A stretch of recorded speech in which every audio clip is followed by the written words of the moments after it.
Hello guys, एक बार फिर से आप सभी का वेलकम। आपके प्यार और सपोर्ट के लिए दिल से बहुत बहुत शुक्रिया। आपको वीडियो पसंद आती है तो सब्सक्राइब लाइक करना बिल्कुल मत भूलिएगा। अब चलते हैं आगे। लियो लिनलिंग को वहाँ पे छोड़ने के बाद यांग यून अपनी गाड़ी में आगे की तरफ बढ़ रहा था और तभी अचानक से उसकी गाड़ी के सामने एक लेडी वहाँ पर हाथ देकर उसको रोकने की कोशिश करती है। यांग यून जब उस लेडी की तरफ देखता है तो वहाँ पे वो बहुत ज्यादा घबराई हुई थी, जिसको देखते हुए वो कहता है, अरे ये तो टीचर ओयांग यूक्यून है, ये यहाँ पर क्यों है? ऐसा लग रहा है जैसे कुछ गलत हुआ है। यांग यून अपनी 5 एलिमेंटल पावर के स्किल को इस्तेमाल करते हुए अपने सुनने की पावर को बहुत ज्यादा हाई कर लेता है। टीचर के फोन की बात सुनकर वो घबराते हुए कहता है, क्या टीचर ओयांग यूकिन को कोई धमकी दे रहा है? यांग उनके गाड़ी के सामने एक टैक्सी रुकती है और टीचर ओयांग यूकिन उस गाड़ी में बैठते हुए उस आदमी से कहती है, चाइनीज पाइन कम्युनिटी चलो। हमारा सीन शिफ्ट होके एक आदमी को दिखाते हैं जो देखने में दोस्तों मुझे तो लग रहा है कि एड्स का मरीज है साला। वो वहाँ पर सिगरेट को खूब मस्त तरीके से पीते हुए कहता है, धत तेरे की, वो कमीनी औरत आखिर अभी तक यहाँ पर आ क्यों नहीं रही है? और दोस्तों हमको पता चलता है ये जो एड्स का मरीज है ये टीचर ओयांग यूकिन का एक्स हस्बैंड है। उतनी देर में दरवाजा खटखटाने की आवाज आती है। जब टीचर का एक्स हस्बैंड गेट खोलता है तो वहाँ पर ओयांग यूकिन बहुत ज्यादा घबराते हुए खड़ी थी।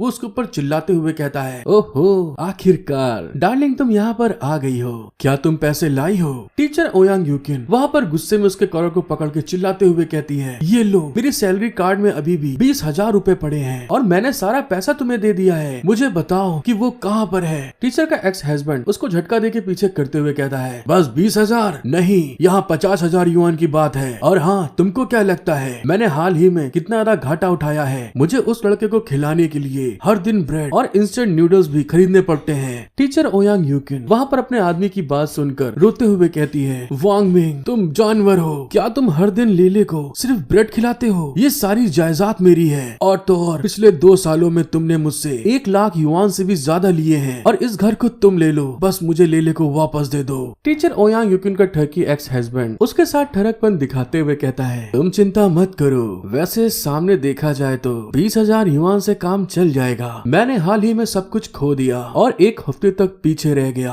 अब मैं तुमको बताऊंगा कि तुम कहाँ हो, तुम्हें देखकर मुझे बहुत खुशी होगी। इस बात को बोलते हुए वो अपने हाथों को नीचे की तरफ आगे बढ़ाना स्टार्ट कर दिया था। टीचर ओयांग यूकिन जब उसकी ऐसी हरकत देखती है उसके हाथ के ऊपर थप्पड़ मार के दूर हटाते हुए कहती है, तुम बेशरम इंसान, तुम इन सब चीजों के बारे में सोचना भी मत। लेकिन टीचर के हस्बैंड की ठरकपन थोड़ा और आगे बढ़ चुकी थी। वो वहाँ पर उसके हाथ को पकड़ के उसके साथ में गर्मजोशी दिखाते हुए कहता है, तुम ये मत भूलो कि लेले अभी भी मेरे हाथ में है और कानून द्वारा उसकी कस्टडी भी मेरे पास है। अगर तुम मुझे रोकने की कोशिश करोगे मैं तुम्हें उसे कभी देखने भी नहीं दूंगा। इस बात को बोलते हुए उसका एक्स हस्बैंड धीरे धीरे उसके शर्ट के बटन को खोलना स्टार्ट कर दिया था, जिस चीज को देखकर टीचर ओयांग यूकिन गुस्साते हुए चिल्ला के कहती है, वांग मिंग तुम एक जानवर हो। और तभी वांग मिंग टीचर की गर्दन को पकड़ते हुए अपनी ठरकपन को एक स्टेप और आगे बढ़ाते हुए कहता है, सचमुच ये तो बहुत अच्छे हैं, तुम्हें लेले से तुरंत मिलवा दूंगा। लेकिन जैसे ही वो कुछ आगे करने वाला था तभी वांग मिंग के साइड की दीवार धड़ाम से टूट गई थी और अचानक से एक हाथ वांग मिंग की तरफ आगे बढ़ रहा था, जिसको देखकर वो घबराते हुए कहता है, ये कौन आ गया? उतने में दोस्तों को पता चलता है अपना हीरो यांग यून गुस्सा चुका था अपनी टीचर के साथ हुई ऐसी हरकत के कारण। वो सीधे उसके सर को पकड़कर धड़ाम से नीचे जमीन में लड़ाते हुए गुस्से में कहता है, तुम कमीने क्या करना चाहते हो? टीचर ओयांग यूकिन अपने अरमानों को समेटते हुए हीरो को देख के शॉक होके कहती है, अरे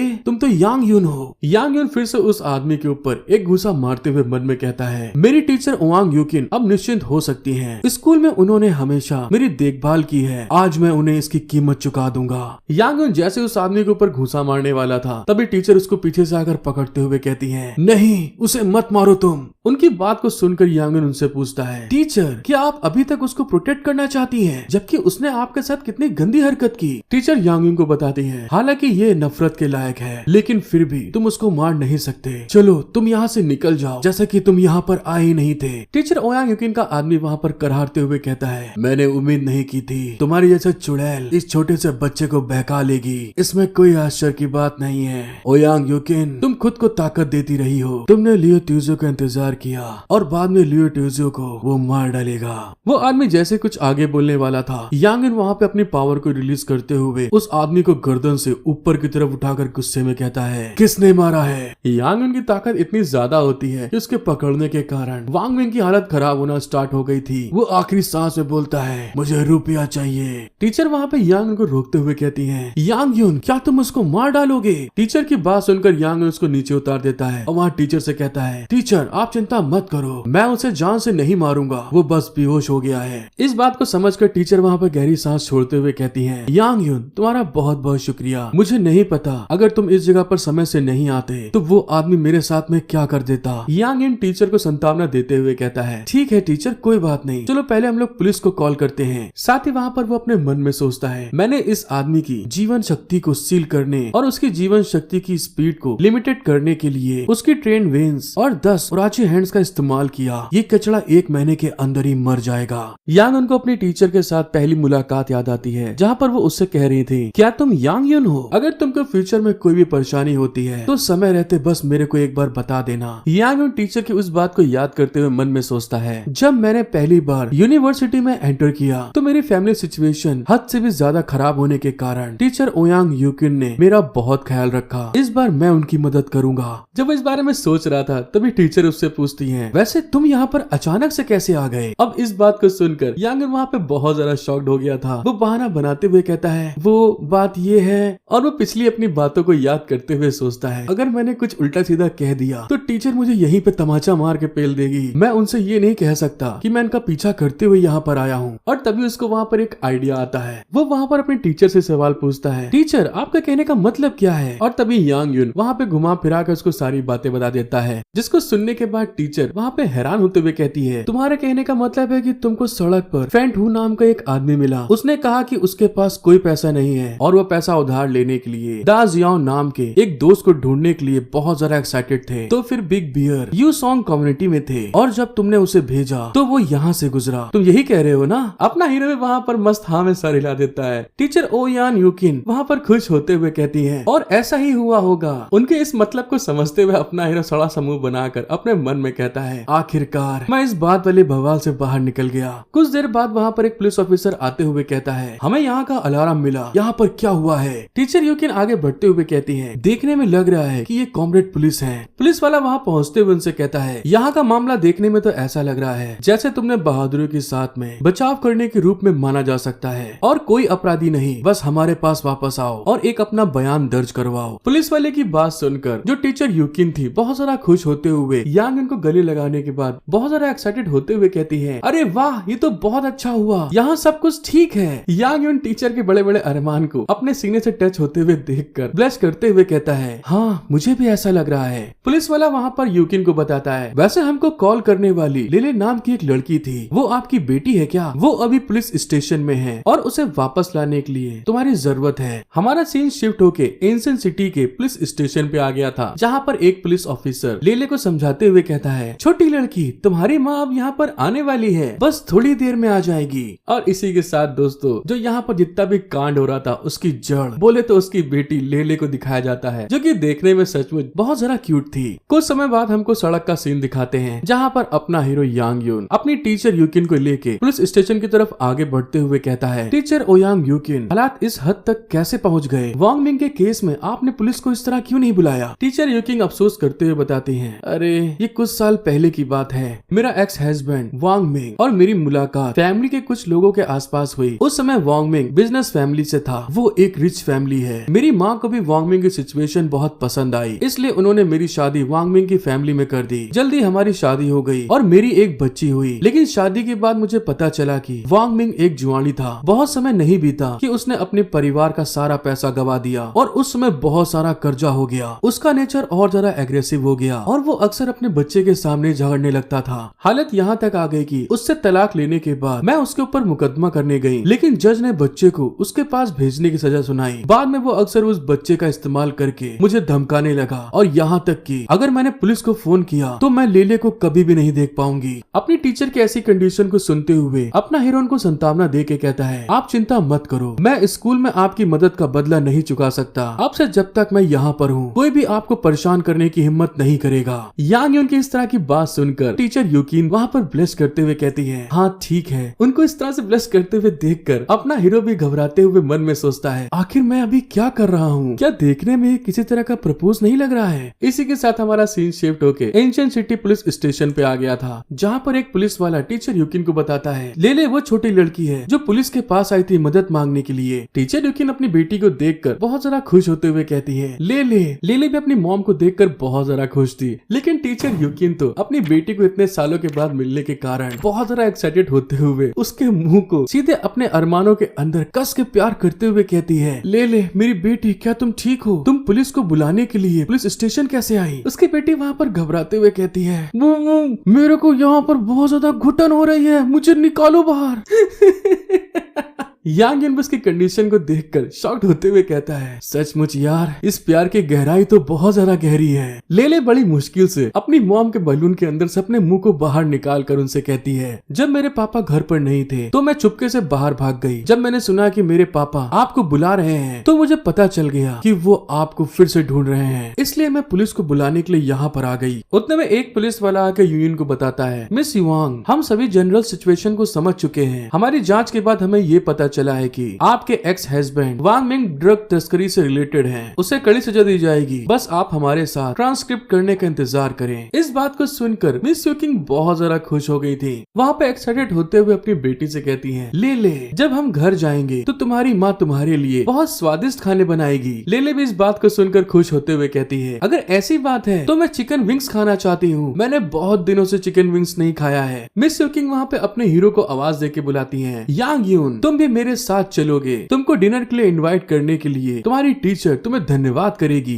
यांग युन अपने टीचर के बारे में एक अलग ही इमेजिनेशन में पहुंच गया था, जहाँ पर उसकी टीचर बोलती है, यांग युन अपना मुंह खोलो, बोलो आ। जिस बात को इमेजिन करने के बाद वो घबराते हुए सोचता है, अगर मैं टीचर यूकिंग के घर जाऊंगा तो। जो छोटी लेले थी वहाँ पर उन दोनों के बीच के गैप को देखकर कुछ वहाँ पे सोचते हुए कहती है, अंकल, क्या आप मेरी मॉम को पसंद करते हैं? लेले की इस बात को सुनकर यांग युन, उसकी टीचर और पुलिस वाला तीनों के तीनों शॉक्ड हो गए थे। जिस चीज को समझते हुए टीचर यूकिंग तुरंत अपनी बेटी को फिर से अपने बलून में कस के लगाते हुए कहती है, ले ये तुम किस तरह की बात कर रही हो? हमारा सीन शिफ्ट होके टीचर ओआंग यूकिंग के घर पे आ गया था, जहाँ पर अपना हीरो घुसते हुए बोलता है, हाँ सब ठीक है। लेकिन दूसरे साइड में लेले को दिखाते हैं, जो वहाँ पर यांग युन को घूर घूर के देख रही थी। उसकी ऐसी हरकत को करते हुए देखकर अपना हीरो मन में सोचता है, आखिर इस बच्चे के साथ में क्या प्रॉब्लम है, ये मुझे घूर क्यों रही है? और तभी दूसरे साइड में टीचर ओआंग यूकिंग अपने हीरो को कहती है, चलो हम लोग अब खाना खाते हैं। टीचर के इस तरह के पोस्ट को देखकर अपने हीरो के पसीने छूट गए थे। यांग युन वहाँ पे खाने के टेबल की तरफ आगे बढ़ते हुए बोलता है, आप तो बहुत अमीर हैं। टीचर उसको वहाँ पे जवाब देती है, आखिर जब मेरा स्टूडेंट गेस्ट बनकर मेरे घर में आया है तो मुझे अपने हाथों का बना हुआ तुम्हें खिलाना था।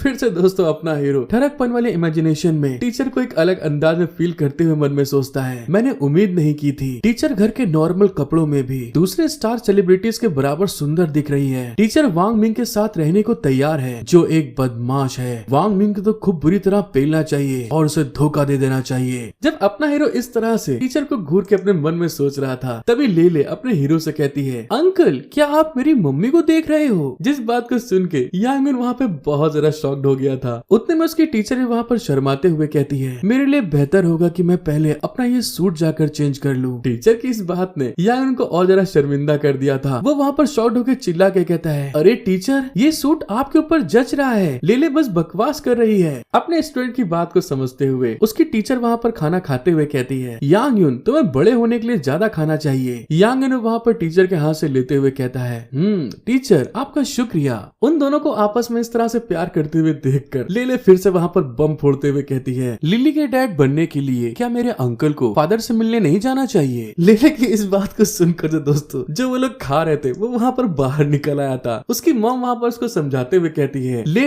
ये तुम किस तरह की बकवास भरी बातें कर रही हो? तुम पोलाइट नहीं हो सकती। ले अपनी अम्मा से कहती है, लेकिन पास में मेरे फादर भी मेरी मॉम के बुबूस को इस तरह से ही देखते थे और मेरे अंकल ने मेरी मॉम को बचाया था, इसलिए मैं चाहती हूँ कि मेरे अंकल मेरे न्यू फादर बन जाएं। यूकिंग वहाँ पर अपनी बेटी की बात के कारण शर्मिंदा होते हुए कहती है, वो ले अभी छोटी बच्ची है, मुझे उम्मीद नहीं थी कि वो बहुत ज्यादा भोली है। वो क्या कह रही है इसकी चिंता तुम मत करो, जल्दी से खाओ, खाना ठंडा हो जाएगा। अपना हीरो भी सब बात को इग्नोर करते हुए कहता है, बहुत स्वादिष्ट बना है। दूसरे साइड में ले फिर से छेड़ते हुए कहती है, पापा थोड़ा आराम से खाइए। हमारा सीन शिफ्ट होके जाओ ग्रुप पे आ गया था, जहाँ पर अपना हीरो काम कर रहा था तो कोई पीछे से अपने हाथ को लेके आगे बढ़ रहा था। तो हमको पता चलता है यांग यून पूरी रात लेले के चक्कर में सो ही नहीं पाया है। उसकी हालत वहाँ पे नींद के कारण खराब हो चुकी है। उतने में झाओ नान अपने हीरो के पास आकर उसके कंधे पे हाथ रखते हुए कहती है, काम तो पहले ही बंद हो चुका है, फिर ऐसा क्यों लग रहा है कि तुम घर नहीं जाना चाहते हो। यांग यून लेले को याद करते हुए चिल्ला के कहता है, डैडी। लेकिन फिर अपने आप को संभाल कर मिस झाओ से कहता है, नहीं नहीं ऐसी कोई बात नहीं है, कल पूरी रात में सो नहीं पाया। उसकी कंडीशन को समझते हुए झाओ नान उससे बोलती है, चलो चलते हैं। साथ ही अपने मन में सोच रही थी इसकी नींद पूरी नहीं हुई और ये पापा कह रहा है। यांग यून की फाइल को देखते हुए उसके पापा वॉर के मैदान में गायब हो गए। क्या कल रात उन्हें नींद में अपने पापा का सपना आया था? ये कितनी अफसोस की बात है। झाओनान के चलने की बात सुन के अपना हीरो से पूछता है, लेकिन कहाँ जा रहे हैं? झाओनान आगे बढ़ते हुए उसे बताती है, मैं शायद ही कभी लोगों को खाने पर इनवाइट करती हूँ, अगर तुम नहीं आना चाहते हो तो भूल जाओ। यांग यून जब लास्ट टाइम अटैक के बाद झाओनान को छोड़ने गया था, उस टाइम झाओनान ने उससे कहा था, तो ठीक है, तुमने जो आज मेरे लिए किया है इस एहसान को चुकाने के लिए मैं आपको अगली बार रात में इनवाइट करूंगी। यांग यून उस पल को याद करते हुए कहता है, मैं तो लगभग इसके बारे में भूल ही गया था, मेरी खूबसूरत प्रेसिडेंट डिनर पर क्यों नहीं गई? चलो चलते हैं साथ में। झाओनान आगे बढ़ते हुए अपने हीरो से कहती है, अगली बार अगर तुम मुझे भूले तो समझ लेना मैं तुमको कभी इनवाइट नहीं करूंगी। अपना हीरो से बोलता है, क्या मैं तुम्हें भूलूंगा? कभी नहीं हो सकता।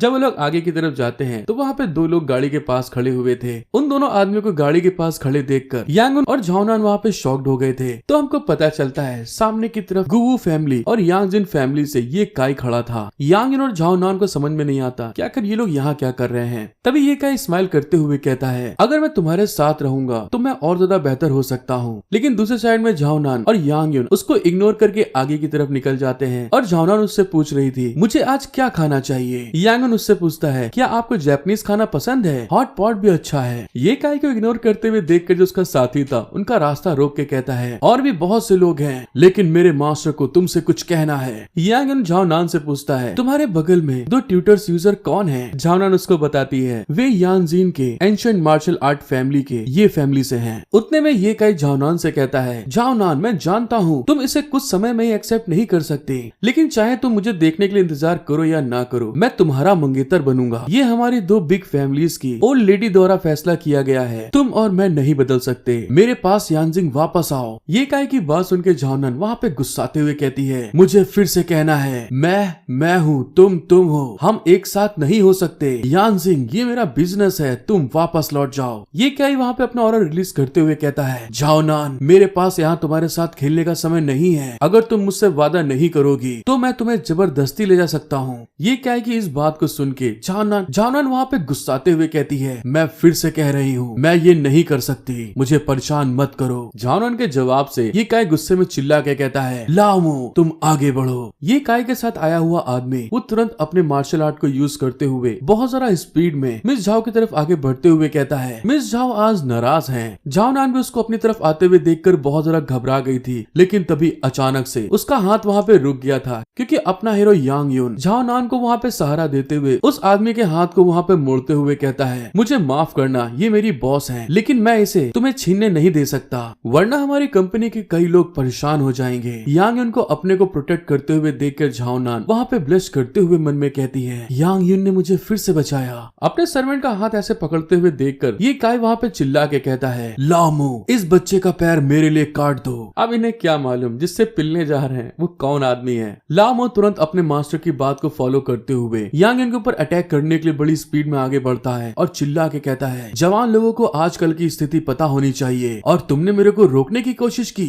जैसे लाओमो ने उसके ऊपर घूंसा चलाया था, अपने हीरो ने भी अपना घूंसा उसके घूंसे पे टकरा देता है और उन दोनों का घूंसा जब आपस में लड़ता है तो वहाँ पर एक इम्पैक्ट रिलीज हुआ था। साथ ही वहाँ पर अपना हीरो अपने मन में सोचता है, इस आदमी के अंदर कितनी ज्यादा इनर स्ट्रेंथ है। दूसरे साइड में लाओमो भी अपने हीरो की पावर को फील करते हुए कहता है, ये कैसी प्योर इंटरनल फोर्स है। और अपने हीरो के पावर के इम्पैक्ट के कारण लाओमो रगड़ता हुआ पीछे की तरफ निकल गया था। ये काई भी अपने हीरो की तरफ आगे बढ़ते हुए कहता है, मैंने उम्मीद नहीं की थी, तुम भी एक एंशिएंट वॉरियर हो। अपना हीरो उसकी मौज लेते हुए कहता है, तो क्या हम लोग थोड़ी सी प्रैक्टिस कर सकते हैं। यांग यून को वो पल याद आ जाता है जब वो अपनी एक्स गर्लफ्रेंड की शादी में गया था, वहाँ पर भी उसकी लड़ाई एक एंशिएंट वॉरियर के साथ हुई थी। उसको याद करते हुए अपना हीरो मन में सोचता है, इसकी इंटरनल स्ट्रेंथ उस आदमी से भी बहुत ज्यादा मजबूत है। क्या ये मिंग जिन की 7th या 8th स्टेज वाला एंशिएंट वॉरियर है। ये काई वहाँ पे अपना चश्मा उतार के आगे की तरफ बढ़ते हुए कहता है, दिलचस्प, ये तो बहुत दिलचस्प बात है, मुझे उम्मीद नहीं थी एंशिएंट कैपिटल में जिंगमिंग का 7th लेवल के ऊपर का कोई एंशिएंट वॉरियर मौजूद होगा। मुझे भी थोड़ी देर के लिए खुद से मिलने दो।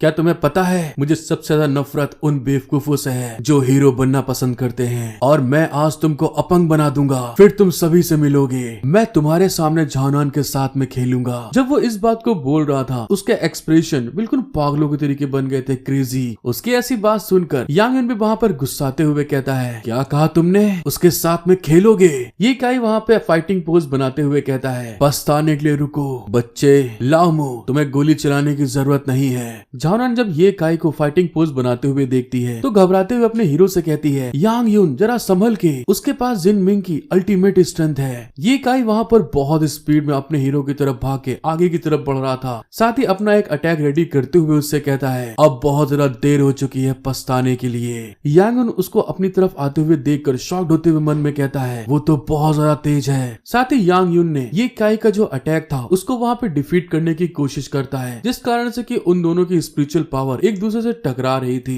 ये काई और लाओमो वहाँ पे बहुत ज्यादा शॉक्ड हो गए थे, क्योंकि दोस्तों अगले ही पल यांग युन ने वहाँ पर अपनी एक स्किल को यूज करते हुए ये काई के ऊपर बहुत तगड़ा अटैक कर दिया था, जिसके इफेक्ट के कारण ये काई के मुंह से भले से खून निकल आया था। वो घबराते हुए मन में सोचता है, ये एक ऐसा मूव है जो मैंने पहले कभी नहीं देखा। लेकिन ये काई यहाँ पर रुकता नहीं है, वो तुरंत पीछे हटते हुए यांग युन का हाथ पकड़ लेता है, साथ ही उसके दोनों हाथ को पकड़ के झुका के उसके पेट के ऊपर घुटने से अटैक करते हुए कहता है, तुम अपने ऊपर बहुत ज्यादा गर्व मत करो। यांग युन के ऊपर जैसे उसका एक अटैक पड़ता है वो शॉक्ड होते हुए कहता है, क्या ये कैसे हो गया? और अगले ही पल वो गुस्से में बहुत ज्यादा तेजी से चिल्लाता है, और उसके ऐसा करने के साथ में ही उसकी बॉडी के अंदर से बहुत ढेर सारा प्रेशर बाहर की तरफ रिलीज हो गया था। ये काई भी उसके प्रेशर के इफेक्ट के कारण उड़ता हुआ पीछे की तरफ गिर रहा था। बड़ी मुश्किल से ये काई अपने आप को वहाँ पर संभाल लेता है, लेकिन यांग युन की पावर को महसूस करके वो घबराते हुए मन में सोचता है, इनर और आउटर रूप से, लेकिन इसकी इनर पावर बहुत अजीब है। यांग युन वहाँ पर अपने आप को संभालते हुए उससे कहता है, मुझे लगता है कि मैंने तुम्हें कम आंका था। साथ ही अपने मन में कहता है, सच में मुझे उसे दूर करने के लिए अपने गुस्से का विस्फोट करने के लिए मजबूर होना पड़ा। इस बात को बोलने के बाद में यांग युन वहाँ पर अपनी इतनी ज्यादा फास्ट स्पीड को यूज करता है कि अगले ही पल वो ये काई के पास पहुंच के उसके चेहरे के ऊपर एक बहुत पावरफुल मुक्के से अटैक कर देता है। यांग युन के ऐसे अटैक को देखकर झाओनान और लाओमो दोनों के दोनों हैरान हो गए थे। यांग युन वहाँ पे उसको पेलते हुए कहता है, ये बहुत अजीब बात है कि तुम ऐसा कर सकते हो। यांग युन ने जो इस बार घूसा मारा था वो इतना पावरफुल था, ये काई उड़ता हुआ सीधे पीछे की तरफ जा रहा था, और जिस गाड़ी में ये काई आया था उस गाड़ी में सीधे धड़ाम से जाकर लड़ जाता है। साथ ही साथ वो गाड़ी भी पीछे की तरफ चली गई थी। यांग युन के सिर्फ एक घूसे के कारण ये काई का मुंह बिल्कुल टमाटर की तरीके सूज गया था, उसके नाक से खून निकल आया था। वो वहाँ पर गुस्साते हुए कहता है, अगर तुझमें क्षमता है तो मुझे जान से मार डाल, वरना तू आगे पछताएगा। यांग युन गुस्से में उसकी तरफ घूर के देख के कहता है, क्या कहा? तुम्हें लगता है कि मैं बेवकूफ हूँ? अभी हम सोसाइटी रूल्स और लॉ में हैं। अगर तुम मेरी मैनेजर झाओ को फिर से परेशान करने की हिम्मत करोगे तो मैं भी तुमको हर बार देखूंगा और तुमसे लड़ूंगा।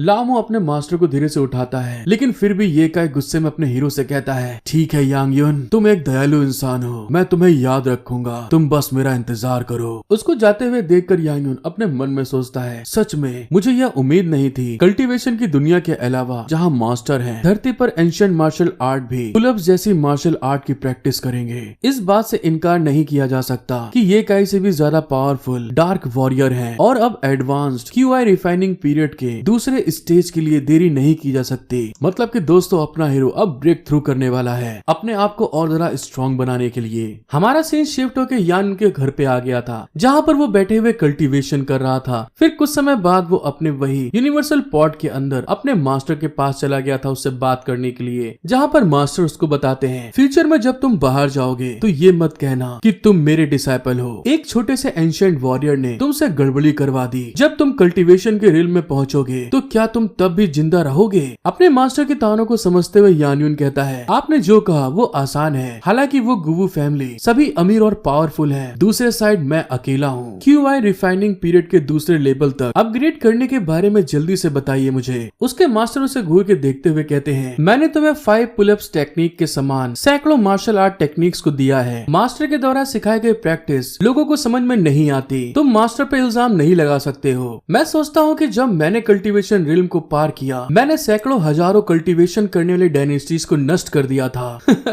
इन सब बातों को सोचकर मैं बहुत ज्यादा एक्साइटेड हो जाता हूँ, जो 10,000 हजारों की संख्या में वहाँ पर बिखरे पड़े थे। ऐसी सोच जो गॉड्स को भी जान से मारती है और डीमंस को डिस्ट्रॉय करती है। आकाश में उड़ते और जमीन पे छिपते ये दुनिया और हॉरिजॉन्टल यूनिवर्स में खोज करना ही हेवन का सत्य है। इस बात को बोलते हुए वो खुद में ही मियां मिट्ठू बन रहे थे। यांग यून वहाँ पर अपने मास्टर को सपने से बाहर निकालते हुए बताता है, और हाँ, अब आप केवल गॉड की सिर्फ बची कुची सोल बन के रह गए हैं जो अभी भी यूनिवर्सल पॉट में फंसी हुई है और बाहर नहीं आ सकती। चलिए इसे भूल जाइए, मैं इस चीज के लिए आपसे माफी मांगता हूँ। मैंने कहा कि मेरे मास्टर बुरे हैं। एंशिएंट वॉरियर के साथ में मेरा तुलना करना कोई तुक नहीं है। मैं सरेंडर करता हूँ। यांग यून की बात सुनकर उसके मास्टर वहाँ पे बहुत ज्यादा भड़कते हुए चिल्ला के कहते हैं, तू रुक जा बदतमीज, मैं तुझे आज एक लेसन सिखाऊंगा। फिर वहाँ पे वो अपने आप को शांत करते हुए अपनी फिंगर में एक टेक्निक को यूज करते हुए कहते हैं, 500 साल पुरानी जिनसन का एक छोटा सा हिस्सा ले लो जो मुझे याओ वांग शान से पहले मिला था। साथ ही एक जाइंट पाइथन की पूरी एक पित भी। इन मटेरियल की प्योरिटी और ऑरा तुमको ब्रेक थ्रू करवा कर सेकंड स्टेज तक पहुंचाने में मदद करेगा।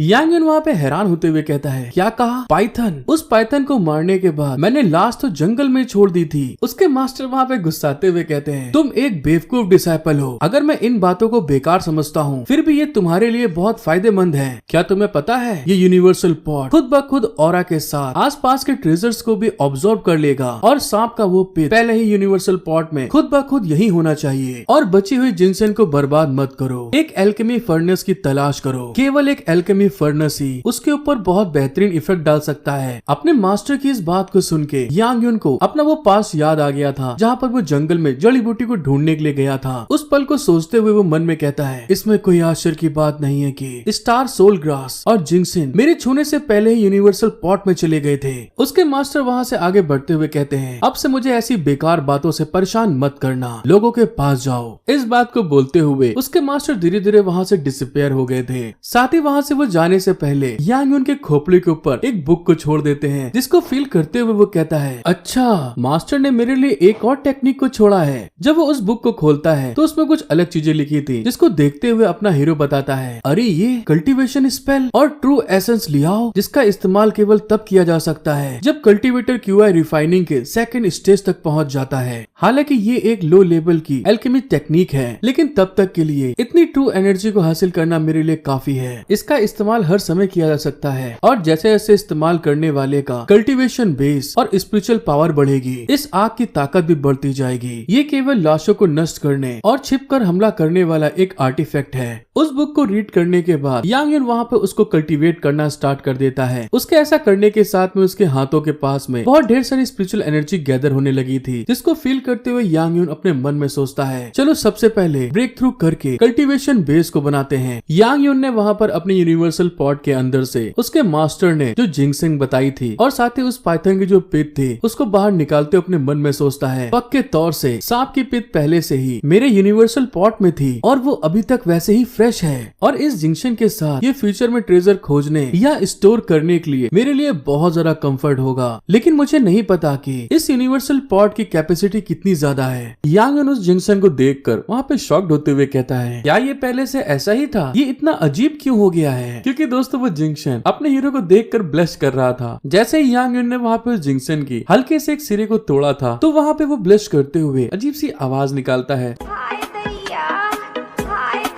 जिसको देखते हुए अपना हीरो मन में सोचता है, अगर तुम शेर की गुफा में एंटर नहीं करोगे तो तुम शेर कैसे बन पाओगे। यांग यून ने वहाँ पर जिंक्शन के उस टुकड़े को लेके पाइथन के उस पित के साथ में अपने मुंह में डाल लिया था और साथ ही बहुत ज्यादा मुंह बनाते हुए बड़ी मुश्किल से उसको निगल लेता है। जैसे वो उन दोनों चीजों को निगलता है तो यांग यून को उसकी स्मेल बहुत ज्यादा पसंद आ रही थी। साथ ही वो अजीब सा मुंह बनाते हुए कहता है, लेकिन चाहे कुछ भी हो इसका टेस्ट बहुत खट्टा और ताजा है। यांग यून उन दोनों चीजों को रिफाइन करने के लिए वहीं पर कल्टीवेशन पोज बनाकर बैठ गया था। कल्टीवेशन करते हुए अपने मन में कहता है, मैं अब ये महसूस कर सकता हूँ पाइथन की पिट और जिनसन में हेवन और अर्थ की सोल तेजी से मेरी बॉडी में सर्कुलेट कर रही है। कुछ देर वहाँ पर कल्टीवेशन करने के बाद अपना हीरो वहाँ पर ब्रेक थ्रू करते हुए कहता है, आखिरकार मैंने कर दिखाया। मुझे लगता है कि मेरी बॉडी पावर से पूरी तरह से भर चुकी है। यांग यून की आंखें वहाँ पर गोल्डन कलर में चमकना स्टार्ट हो जाती हैं। साथ ही उसके हाथ से भी वहाँ पर एनर्जी रिलीज होने लगी थी और तभी वहाँ पर उसको कुछ याद आता है। वो मोबाइल निकाल कर कुछ देखते हुए कहता है, आज रात वांग मुशन के साथ डिनर के लिए अपॉइंटमेंट लेने का दिन है, चलो रिश्तों को आगे बढ़ाने के लिए आयरन एग लेते हैं। वो वहाँ पर फोन पे बात करते हुए कहता है, टाइडन क्या आज रात तुम डिनर करना चाहोगे?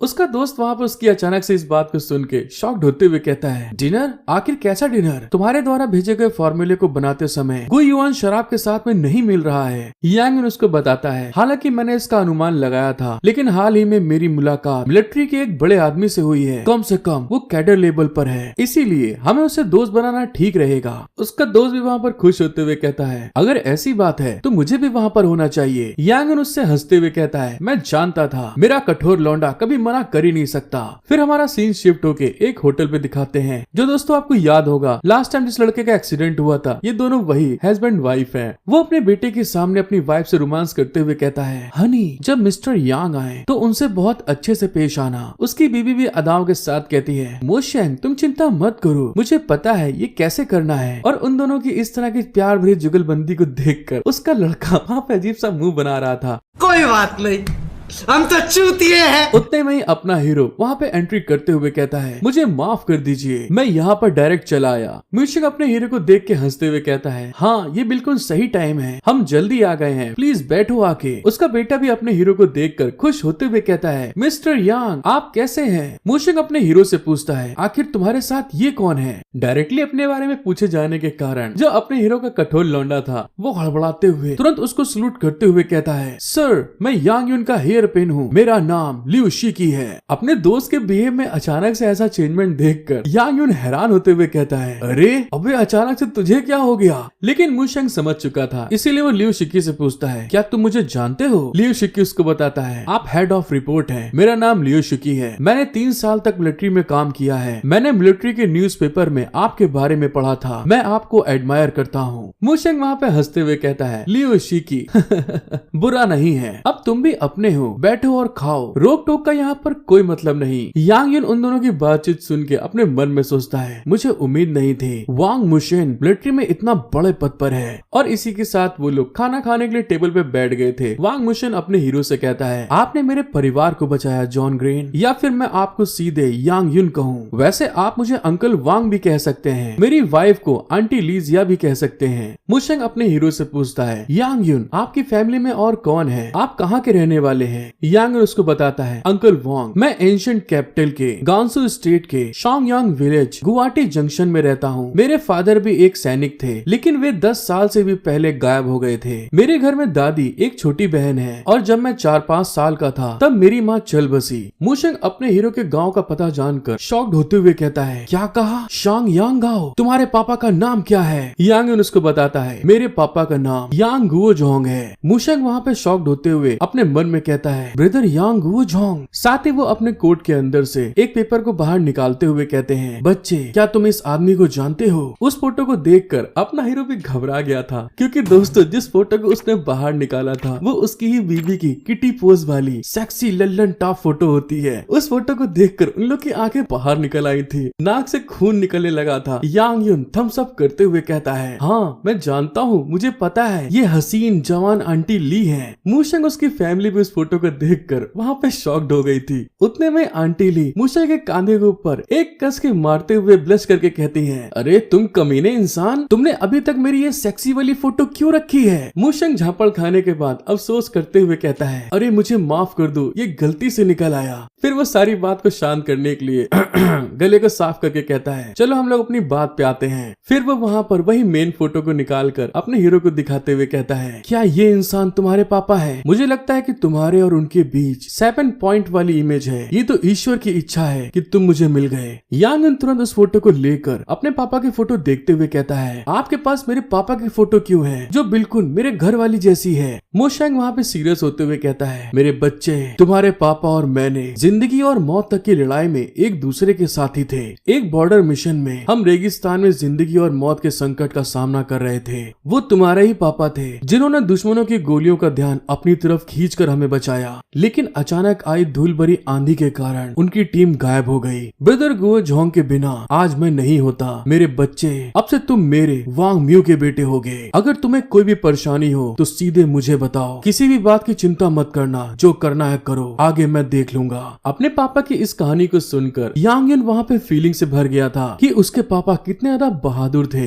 आंटी ली भी अपने हीरो से कहती हैं, तुम अभी क्या कर रहे हो, क्या हम आपकी कुछ मदद कर सकते हैं? यांग युन उनको बताता है, आंटी ली, दरअसल मैंने हाल ही में टाइडन के साथ एक हेल्थ केयर कंपनी की शुरुआत की है और मैंने कुछ परेशानियों का सामना भी किया। हमारी कंपनी की listed health wine Guan wine का अचानक से अप्रूवल फेल कर दिया गया है। यांग युन की बात सुनकर वो दोनों वहाँ पे हैरान हो गए थे। मूशेंग शॉक्ड होते हुए कहता है, क्या मुझे अब पता चल रहा है कि गुआन वाइन तुम्हारी कंपनी से बनाई गई है? आंटी भी हैरान होते हुए कहती है, इसमें कोई आश्चर्य की बात नहीं है, या अटक गई। अब पता नहीं दोस्तों वाइन का क्या चक्कर है, ये दोनों वहाँ पे ब्लश बहुत कर रहे थे। मूशेंग वहाँ पे ब्लश करते हुए कहता है, आपकी कंपनी की गुआन वाइन सच में मैंने और मेरी बीबी ने आजमाई है, वो बहुत अच्छी है और इसका कोई साइड इफेक्ट भी नहीं है। मैं तुम्हारी इस प्रॉब्लम को सॉल्व कर दूंगा। उनके एक्सप्रेशन को देख के यांग युन भी अपने मन में शॉक्ड होते हुए कहता है, वैसे गुआन वाइन का सीधा फायदा ये है कि ये यिन और यांग को ताकत दे सकता है। समझ रहे दोस्तों किस तरह की ताकत? सेक्स पावर के साथ साथ सेक्स टाइमिंग बढ़ा देता है। उसका बेटा भी वहाँ पर शॉक्ड होते हुए बताता है, हाँ, जब से मेरे मम्मी पापा ने उस वाइन को पीना शुरू किया है तब से लेके अभी तक हमारे यहाँ 2 बेड बदल चुके हैं।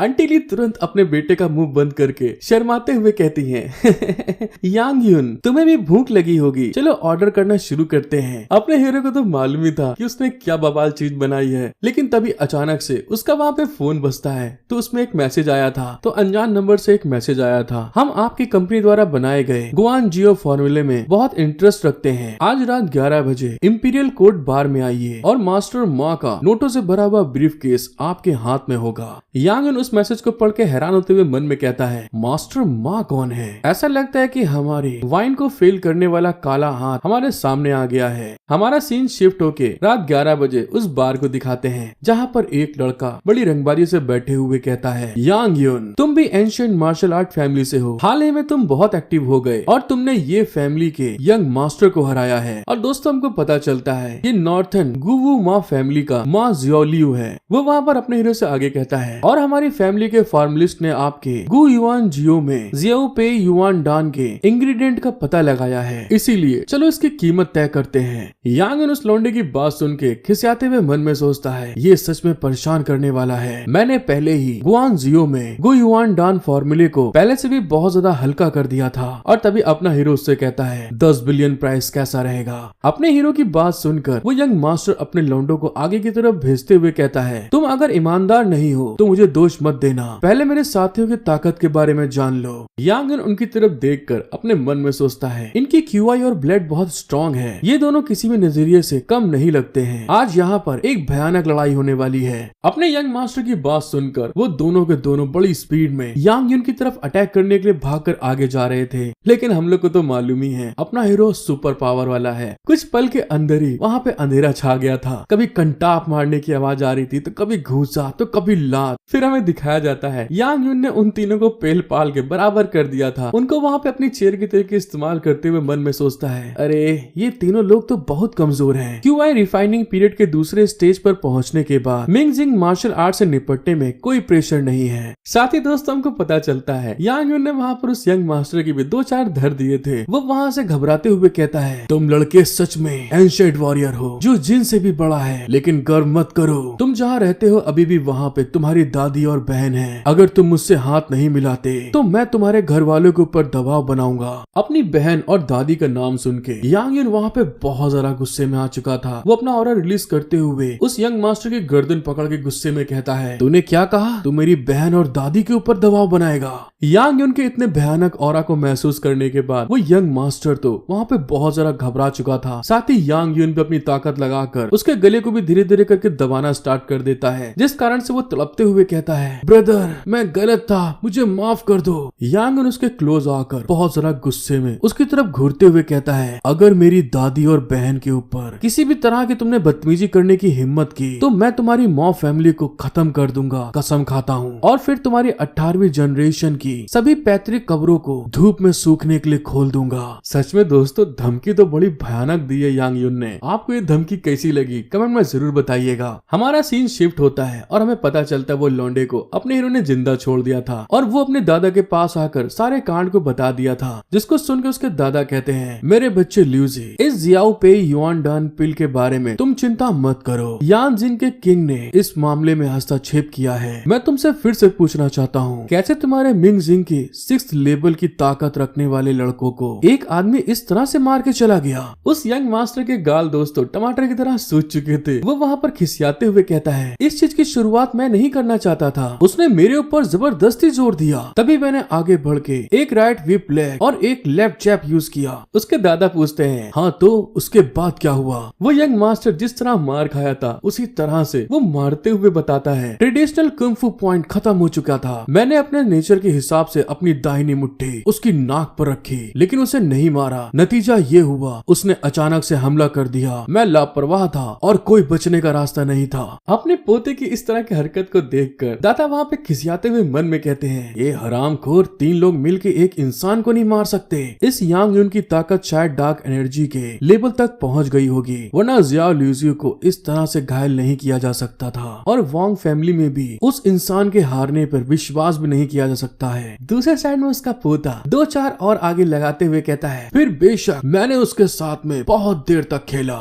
दादाजी, मैं अपनी ताकत को और ज्यादा रोक नहीं सकता, क्या हम उसे ऐसे ही जाने देंगे? और जहाँ तक मैं जानता हूँ, वांग फैमिली मिलिट्री पावर में भी बहुत मजबूत है, वहाँ कोई एंशिएंट वॉरियर नहीं है, फिर हमें क्यों डरना चाहिए? उसके दादा खिसियाते हुए कहते हैं, तुम जानते भी हो तुम किस तरह की बकचोदी कर रहे हो। वांग फैमिली मिलिट्री में बहुत ज्यादा पावरफुल फैमिली है। सच तो ये है, वांग फैमिली का बूढ़ा आदमी हुआंग सिया जिनलोंग पूरे ग्रुप पर भारी है, और वो ये नहीं सोचना चाहता कि वांग फैमिली को एंशिएंट वॉरियर के बिना याजिंग के मेन 4 फैमिली में से एक कहा जा सकता है। जब तक वह बूढ़ा आदमी वहाँ है, हम इसे बर्दाश्त नहीं कर सकते। अपने दादा की बात सुनकर यंग मास्टर हैरान होते हुए कहता है, तो क्या आप ये कहना चाहते हैं कि यांग युन भी उसी फैमिली का मेंबर है? इसका मतलब है कि मेरी लड़ाई का कोई मतलब नहीं है। उसके दादा उसे आगे बताते हैं, 80% लोग वांग फैमिली से हैं। अगर तुम अपने दिमाग का इस्तेमाल करते हो तो तुम ये खबर फैला सकते हो कि उनके पास जियाओ पे युआन डान है, उसे परेशान करना मुश्किल नहीं है। उसका पोता भी वहाँ से जाते हुए कहता है, जियांग अभी भी बूढ़े और गुस्सैल हैं। हाँ यांग युन, तुम पक्के तौर पे मरोगे। उन लोग की इन सारी बातों को ऊपर एक खड़ा आदमी सुन रहा था, जिसको फील करते हुए दादा कहते हैं, तुम बाहर आ जाओ, तुमने अभी जो कहा वो सुना, क्या तुम जानते हो कि तुम्हें अब क्या करना है? दादा की बात सुनकर वो मुखौटे वाला इंसान अपने मुखौटे को हटाते हुए क्रीपी स्माइल देके कहता है, जब तक पैसा तुम्हारे पास है, हमारा बोन फ्लावर किलर ऑर्गेनाइजेशन आपको निराश नहीं करेगा। फिर हमारा सीन शिफ्ट होता है और हमें दिखाते हैं यांग युन अपनी गाड़ी चलाते हुए आगे की तरफ बढ़ते हुए मन में सोचता है, चोंग रान और जियाओ हा, जियाओ नो लड़ाई शुरू नहीं करेगा, लेकिन मेरे लिए वापस जाकर देखना बेहतर होगा। उतने में वहाँ पर अंकल मुशैंग का मैसेज आता है, यांग युन तुम्हारा अटका हुआ मसला मैंने रिसॉल्व कर दिया है। उस मैसेज को पढ़ के यांग युन खुश होते हुए कहता है, अंकल वांग सचमुच कमाल के हैं, मेरी बेची हुई वाइन का बिजनेस आखिरकार सही रास्ते पर आ गया है। इसी के साथ हमारा हीरो रास्ते पे सफर करते हुए गू काउंटी पहुंच गया था। उस जगह को देखते हुए यांग युन मन में कहता है, ये जगह सचमुच पहले से बहुत बदल गई है। और दोस्तों मैं आपको बताना चाहता हूँ, ये अपने हीरो का बचपन का ठिकाना मतलब घर है। उस जगह को देखकर अपना हीरो आगे बढ़ते हुए कहता है, चाइना में रहने वाले लोगों में चाइना की रिपब्लिक में कई पुराने घरों को फ्लैट इमारतों में बदल दिया गया, जो कि बहुत दुख की बात है। मेरा हिस्ट्री मेजर से ग्रेजुएट होने के नाते इसे बर्दाश्त नहीं कर सकता।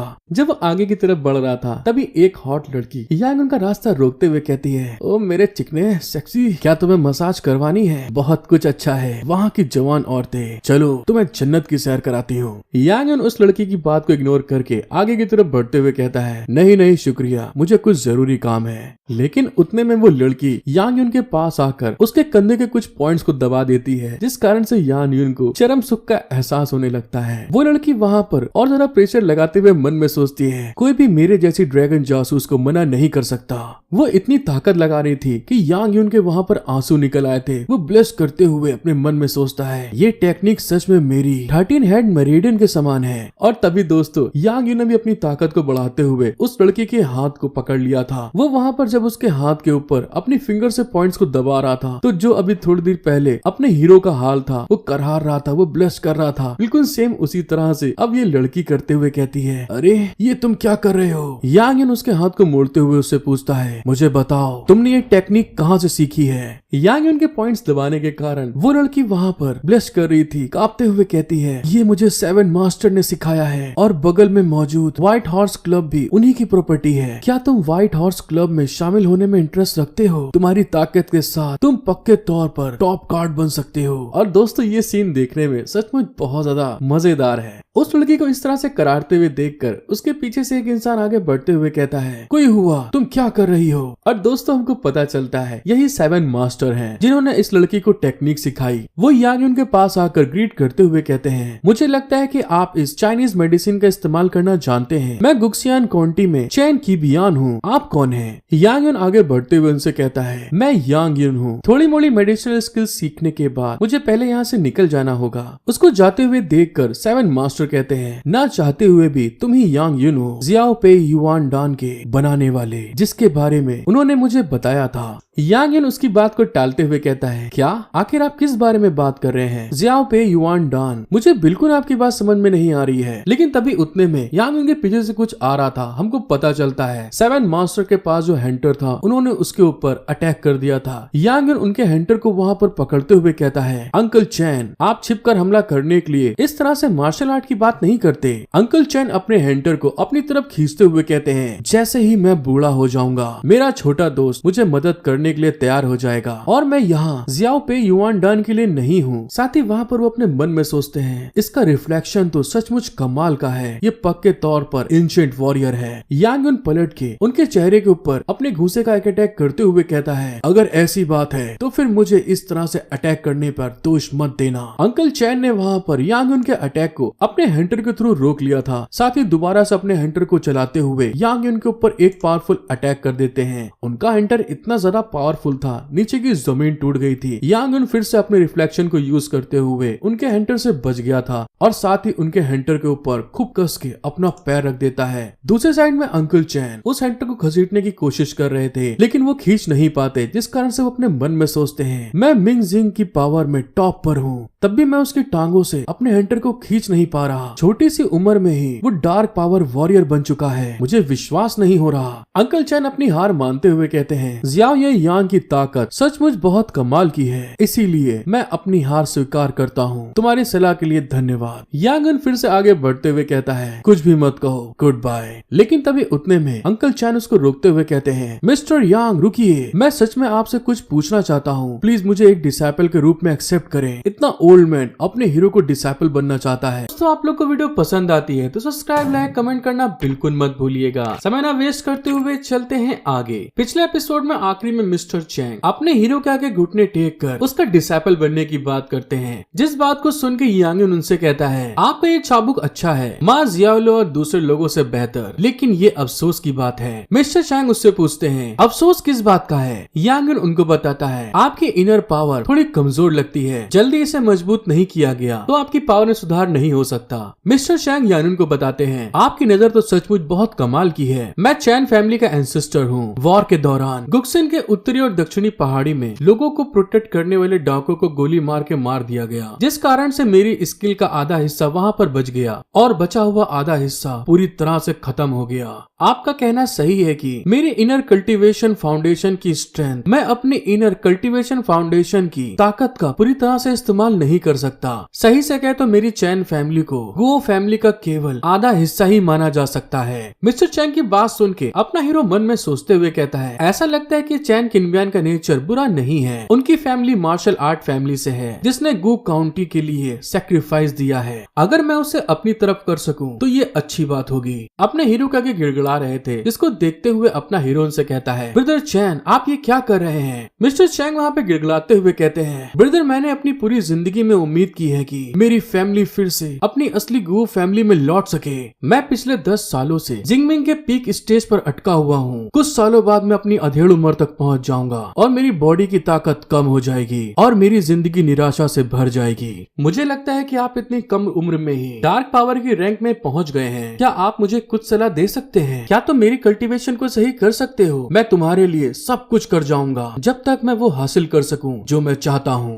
यांग युन उनकी बात सुनकर थोड़ा हैरान होते हुए कहता है हाँ बिल्कुल, क्यों क्यों नहीं। मिस्टर चंग यांग यून का जब हाँ वाली जवाब को सुनते हैं तो वहाँ पे बहुत ज्यादा शॉक्ड होके कहते हैं, क्या इतनी आसानी से मान गया। साथ ही वो अपने मन में कह रहे थे, इतना कैजुअल। यांग जिंग के 4 मेजर फैमिली भी ऐसा करने की हिम्मत नहीं कर सकते, आखिर उसकी पहचान क्या है। जब वो इस बारे में सोच ही रहे थे तभी यांग यून उनसे कहता है, लेकिन मेरी एक शर्त है। उसकी इस बात को सुनकर मिस्टर चैंग मनी मन बहुत ज्यादा घबराते हुए कहते हैं, ये मेरे आगे अब कौन सी शर्त रखने वाला है। मैं जानता था ये इतना सिंपल भी नहीं है। क्या ऐसा हो सकता है कि किसी एग्रीमेंट पर ये मुझसे साइन करवाए। दूसरे साइड में यांग उनके पास आकर कहता है, आप ये भी जानते हैं कि मैंने आपकी फैमिली को नाराज कर दिया है। अब मैं अपने फैमिली की प्रोटेक्शन को लेकर टेंशन में हूँ और मुझको उनको प्रोटेक्ट करने के लिए किसी इंसान की जरूरत है। जब तक आप मेरी मदद करने के लिए तैयार हैं, मैं अब आपको एक पूरी तरह से बताई गई मार्शल आर्ट प्रैक्टिस लिख कर दूंगा। मिस्टर चैंग उसकी इतनी शर्त को सुनकर एग्री करते हुए कहते हैं, हाँ बिल्कुल, चैंग तैयार है इस काम के लिए। साथ ही वहाँ पर अपने मन में सोचते हैं, ये एक मास्टर बनने लायक है, इतना मजबूत और अपनी फैमिली के प्रोटेक्शन को भी कभी नहीं भूलना चाहिए। यांगन वहाँ पे उनसे आगे कहता है, ब्रदर चैंग इतने हम्बल मत होइए, आपको और मेरे को, हम दोनों को ही एक दूसरे की जरूरत है। मैं आपको अभी एक मेंटल टेक्निक लिख के दूंगा। ये एक ऐसी टेक्निक है जिसे आगे बढ़ाया जा सकता है। क्या ये बढ़िया नहीं है? मिस्टर चैंग वहाँ पे एक्साइटेड होते हुए कहते हैं, मुझे इसमें कोई दिक्कत नहीं। मिस्टर चैंग के बयान इस टेक्निक के लिए आपको बहुत बहुत धन्यवाद करता है। अब से चैंग के बयान आपको फॉलो करेगा और कभी भी विश्वासघात नहीं करेगा। साथ ही वो अपने मन में कह रहा था, जब तक मैं एक्सपर्ट नहीं बन जाऊंगा इनको फॉलो करता रहूंगा। मैं न केवल फ्यूचर में अंजिन रहूंगा बल्कि शायद मेरे पास मार्शल आर्ट की हाई अचीवमेंट भी होगी। यांगन वहाँ पे उनसे आगे कहता है, मैं इस चीज के लिए बहुत सीरियस हूँ। याद रखना कि 3 दिन बाद मैं शांगयान विलेज के शांग फैमिली के कोर्टयार्ड में आपको दूसरी बातें समझाऊंगा। मिस्टर जैंग उसको ग्रीट करते हुए कहते हैं, हाँ ठीक है। और इसी के साथ अपना हीरो वहाँ पर आगे बढ़ गया था। एक इंसान को देखकर वो आवाज देता है, अंकल। वो इंसान भी खुश होते हुए कहता है, यांग यून तुम वापस आ गए। यहाँ पर दोस्तों वो अपने घर के पास आ चुका था। आगे जाकर वो अपनी आंटी को देख के कहता है, 6 आंटी मैं वापस आ गया हूँ। वो अपने भतीजे को देखकर खुश होते हुए कहती है, यांजी तुम्हारा फ्यूचर बहुत उज्जवल है और मुझे विश्वास है कि तुम वापस आकर इस पर नजर डालोगे। जब वो आगे की तरफ बढ़ ही रहा था तो उसको वहाँ पर एक ओल्ड लेडी दिखाई देती है। वो जब अपने हीरो को देखती है तो वहाँ पे हैरान होते हुए कहती है, यांग यून मेरे बच्चे। और दोस्तों को पता चलता है ये यांग यून की दादी थी। यांग यून भी अपनी दादी को देखकर वहाँ पर बहुत सारा खुश होते हुए कहता है, दादी मैं वापस आ गया हूँ। उसकी दादी वहाँ पर अपने पोते को वेलकम करते हुए कहती है, यांग यून क्या तुम पीछे का याद कर सकते हो? मैं कल ही शान शान के साथ तुम्हारे बारे में बातचीत कर रही थी, लेकिन तुम्हारे आज वापस आने की उम्मीद नहीं थी। यांग यून अंदर आओ, दादी तुम्हारे लिए खाना बनाएगी। यांग यून अपनी दादी की कंडीशन को देखते हुए मन में सोचता है, गठिया रोग से पीड़ित, बूढ़े ठंडे पैरों के साथ साथ सही से ना देख पाने वाली आंखें। दादी की इस कंडीशन को देखकर यांग यून वहाँ पे गुस्साते हुए कहता है, ठीक है दादी मैं शान शान से मदद मांगता हूँ। साथ ही वहाँ पर अपने मन में सोच रहा था, क्योंकि ईश्वर ने मुझे कल्टीवेशन करने लायक बनाया है तो सबसे पहले मुझे अपनी दादी के स्वास्थ्य को अच्छा कर देना चाहिए और कल से कुछ न्यू पिल्स बनाना शुरू करना चाहिए। दादी उसको आगे की तरफ ले जाते हुए बताती हैं, वो कमरे में किताबें पढ़ रही होगी और अब शान शान काम कर सकती है और उसे भी तुम्हारे समान ही यूनिवर्सिटी में एडमिशन मिल गया है। अपनी दादी की बात को समझते हुए यांगन उनसे कहता है, फिर मैं उससे मिलने जाऊंगा। दादी उसकी बात सुन के कहती है, ठीक है तुम लोग जाकर बात करो, चिंता मत करना। वो हाल ही में मेरे साथ तुम्हारे बारे में बात कर रही है। यांगन वहाँ पे आगे बढ़ गया था। एक कमरे के पास गेट को खोलते हुए कहता है, शान शान तुम वेंचू में कहाँ पर हो? दोस्तों यहाँ यूनिवर्सिटी में एडमिशन की बात हो रही है। दूसरे साइड में हम यांग उनके सिस्टर को दिखाते हैं जो कि कमरे के अंदर दोस्तों मस्त टिकटॉक रील्स बना रही थी। वहाँ पर खूब मस्त पोज बनाते हुए फोटो खींच रही थी, वीडियो बना रही थी। यांग यून अपने सिस्टर के रूम को खोल के जब सामने की तरफ उसको ऐसी हरकतें करते हुए देखता है तो अजीब सा मुंह बना के वापस दोबारा से गेट को बंद कर लेता है, क्योंकि उसको ऐसी उम्मीद नहीं थी कि मेरी बहन ऐसे टाइम पास कर रही होगी। उसकी ऐसी हरकत के कारण उसकी सिस्टर वहाँ पे खिसियाते हुए कहती है, तुम बदबूदार भाई, तुम दरवाजा खटखटाए बिना अंदर कैसे आ गए? उसकी बात सुनकर यांग यून हंसते हुए कहता है, हाँ ठीक है अगली बार मैं खटखटा के आऊंगा। उसकी दादी वहाँ पर उन दोनों को आवाज दे के बुलाती है, यूनजी शान शान खाना तैयार है। कुछ देर बाद का सीन दिखाते हैं जहाँ पर दादी ने खूब बढ़िया बढ़िया खाना बनाए थे। वो खाना खाते हुए अपने हीरो से कहती है, यूनजी। दोस्तों यूनजी अपने हीरो के घर का नाम है। मेरे साथ पहाड़ी पर चलोगे अपने देवता की पूजा करने के लिए, क्योंकि तुम वापस आ गए हो। और फिर मैं जियो तियन क्वीन से प्रार्थना करती हूँ कि वे मेरे यूनजी और शानशान के फ्यूचर को ब्लेसिंग से भर दे। अपनी दादी की बात सुन के यूनजी कहता है, दादी आपका स्वास्थ्य अभी भी ठीक नहीं है, इसलिए घर पर आराम करें और शान के साथ में वहाँ पर चलें। उसकी बहन भी उसके ऊपर ताना कसते हुए कहती है, तुम बेवकूफ, तुम्हारे साथ जाना कौन चाहता है? उसकी दादी वहाँ पर सीरियस होते हुए अपने हीरो से कहती है, नहीं, मुझे उनकी मदद करने के लिए पहाड़ी पर जाना होगा, इससे पहले कि तुम्हारे पापा वापस आए। अपने दादी के इतने अटूट विश्वास को देखकर यांगन अपने पापा की फोटो की तरफ देखते हुए मन में सोचता है, इतने सालों से मेरी दादी हमेशा यही मानती रही है, मेरे पापा अभी मरे नहीं हैं और उनके दिल में ये बात भी रहती है कि मिलिट्री द्वारा दी जाने वाली पेंशन भी बेकार है। उनका कहना है कि इसका इस्तेमाल ये एक्सेप्ट करने के लिए किया जाता है कि मेरे पापा मर चुके हैं। दोस्तों, हमारा सीन शिफ्ट होके उसी पहाड़ी पर आ गया था जहाँ पर पूजा करने के लिए उसकी दादी जाना चाहती हैं। यांगन उनको पकड़ के धीरे धीरे आगे की तरफ ले जाते हुए उनको बताता है, दादी, मैंने सच में एंशिएंट कैपिटल में तो इसी विलेज वाले टाइटन के साथ में एक कंपनी शुरू की है और अब शान को भी एंशिएंट कैपिटल की यूनिवर्सिटी में एडमिशन मिल चुका है। उसकी दादी वहाँ पर घबराते हुए उससे कहती है, युनजी, तुम कुछ गलत तो नहीं कर रहे हो, तुमने और टाइटन ने एक कंपनी शुरू करी और उन पैसों से घर खरीदा। उसकी बहन उनकी बातों में आग में से घी डालते हैं वो काम करते हुए कहती है, हाँ भाई, हम कोई भी गैर कानूनी काम नहीं कर सकते।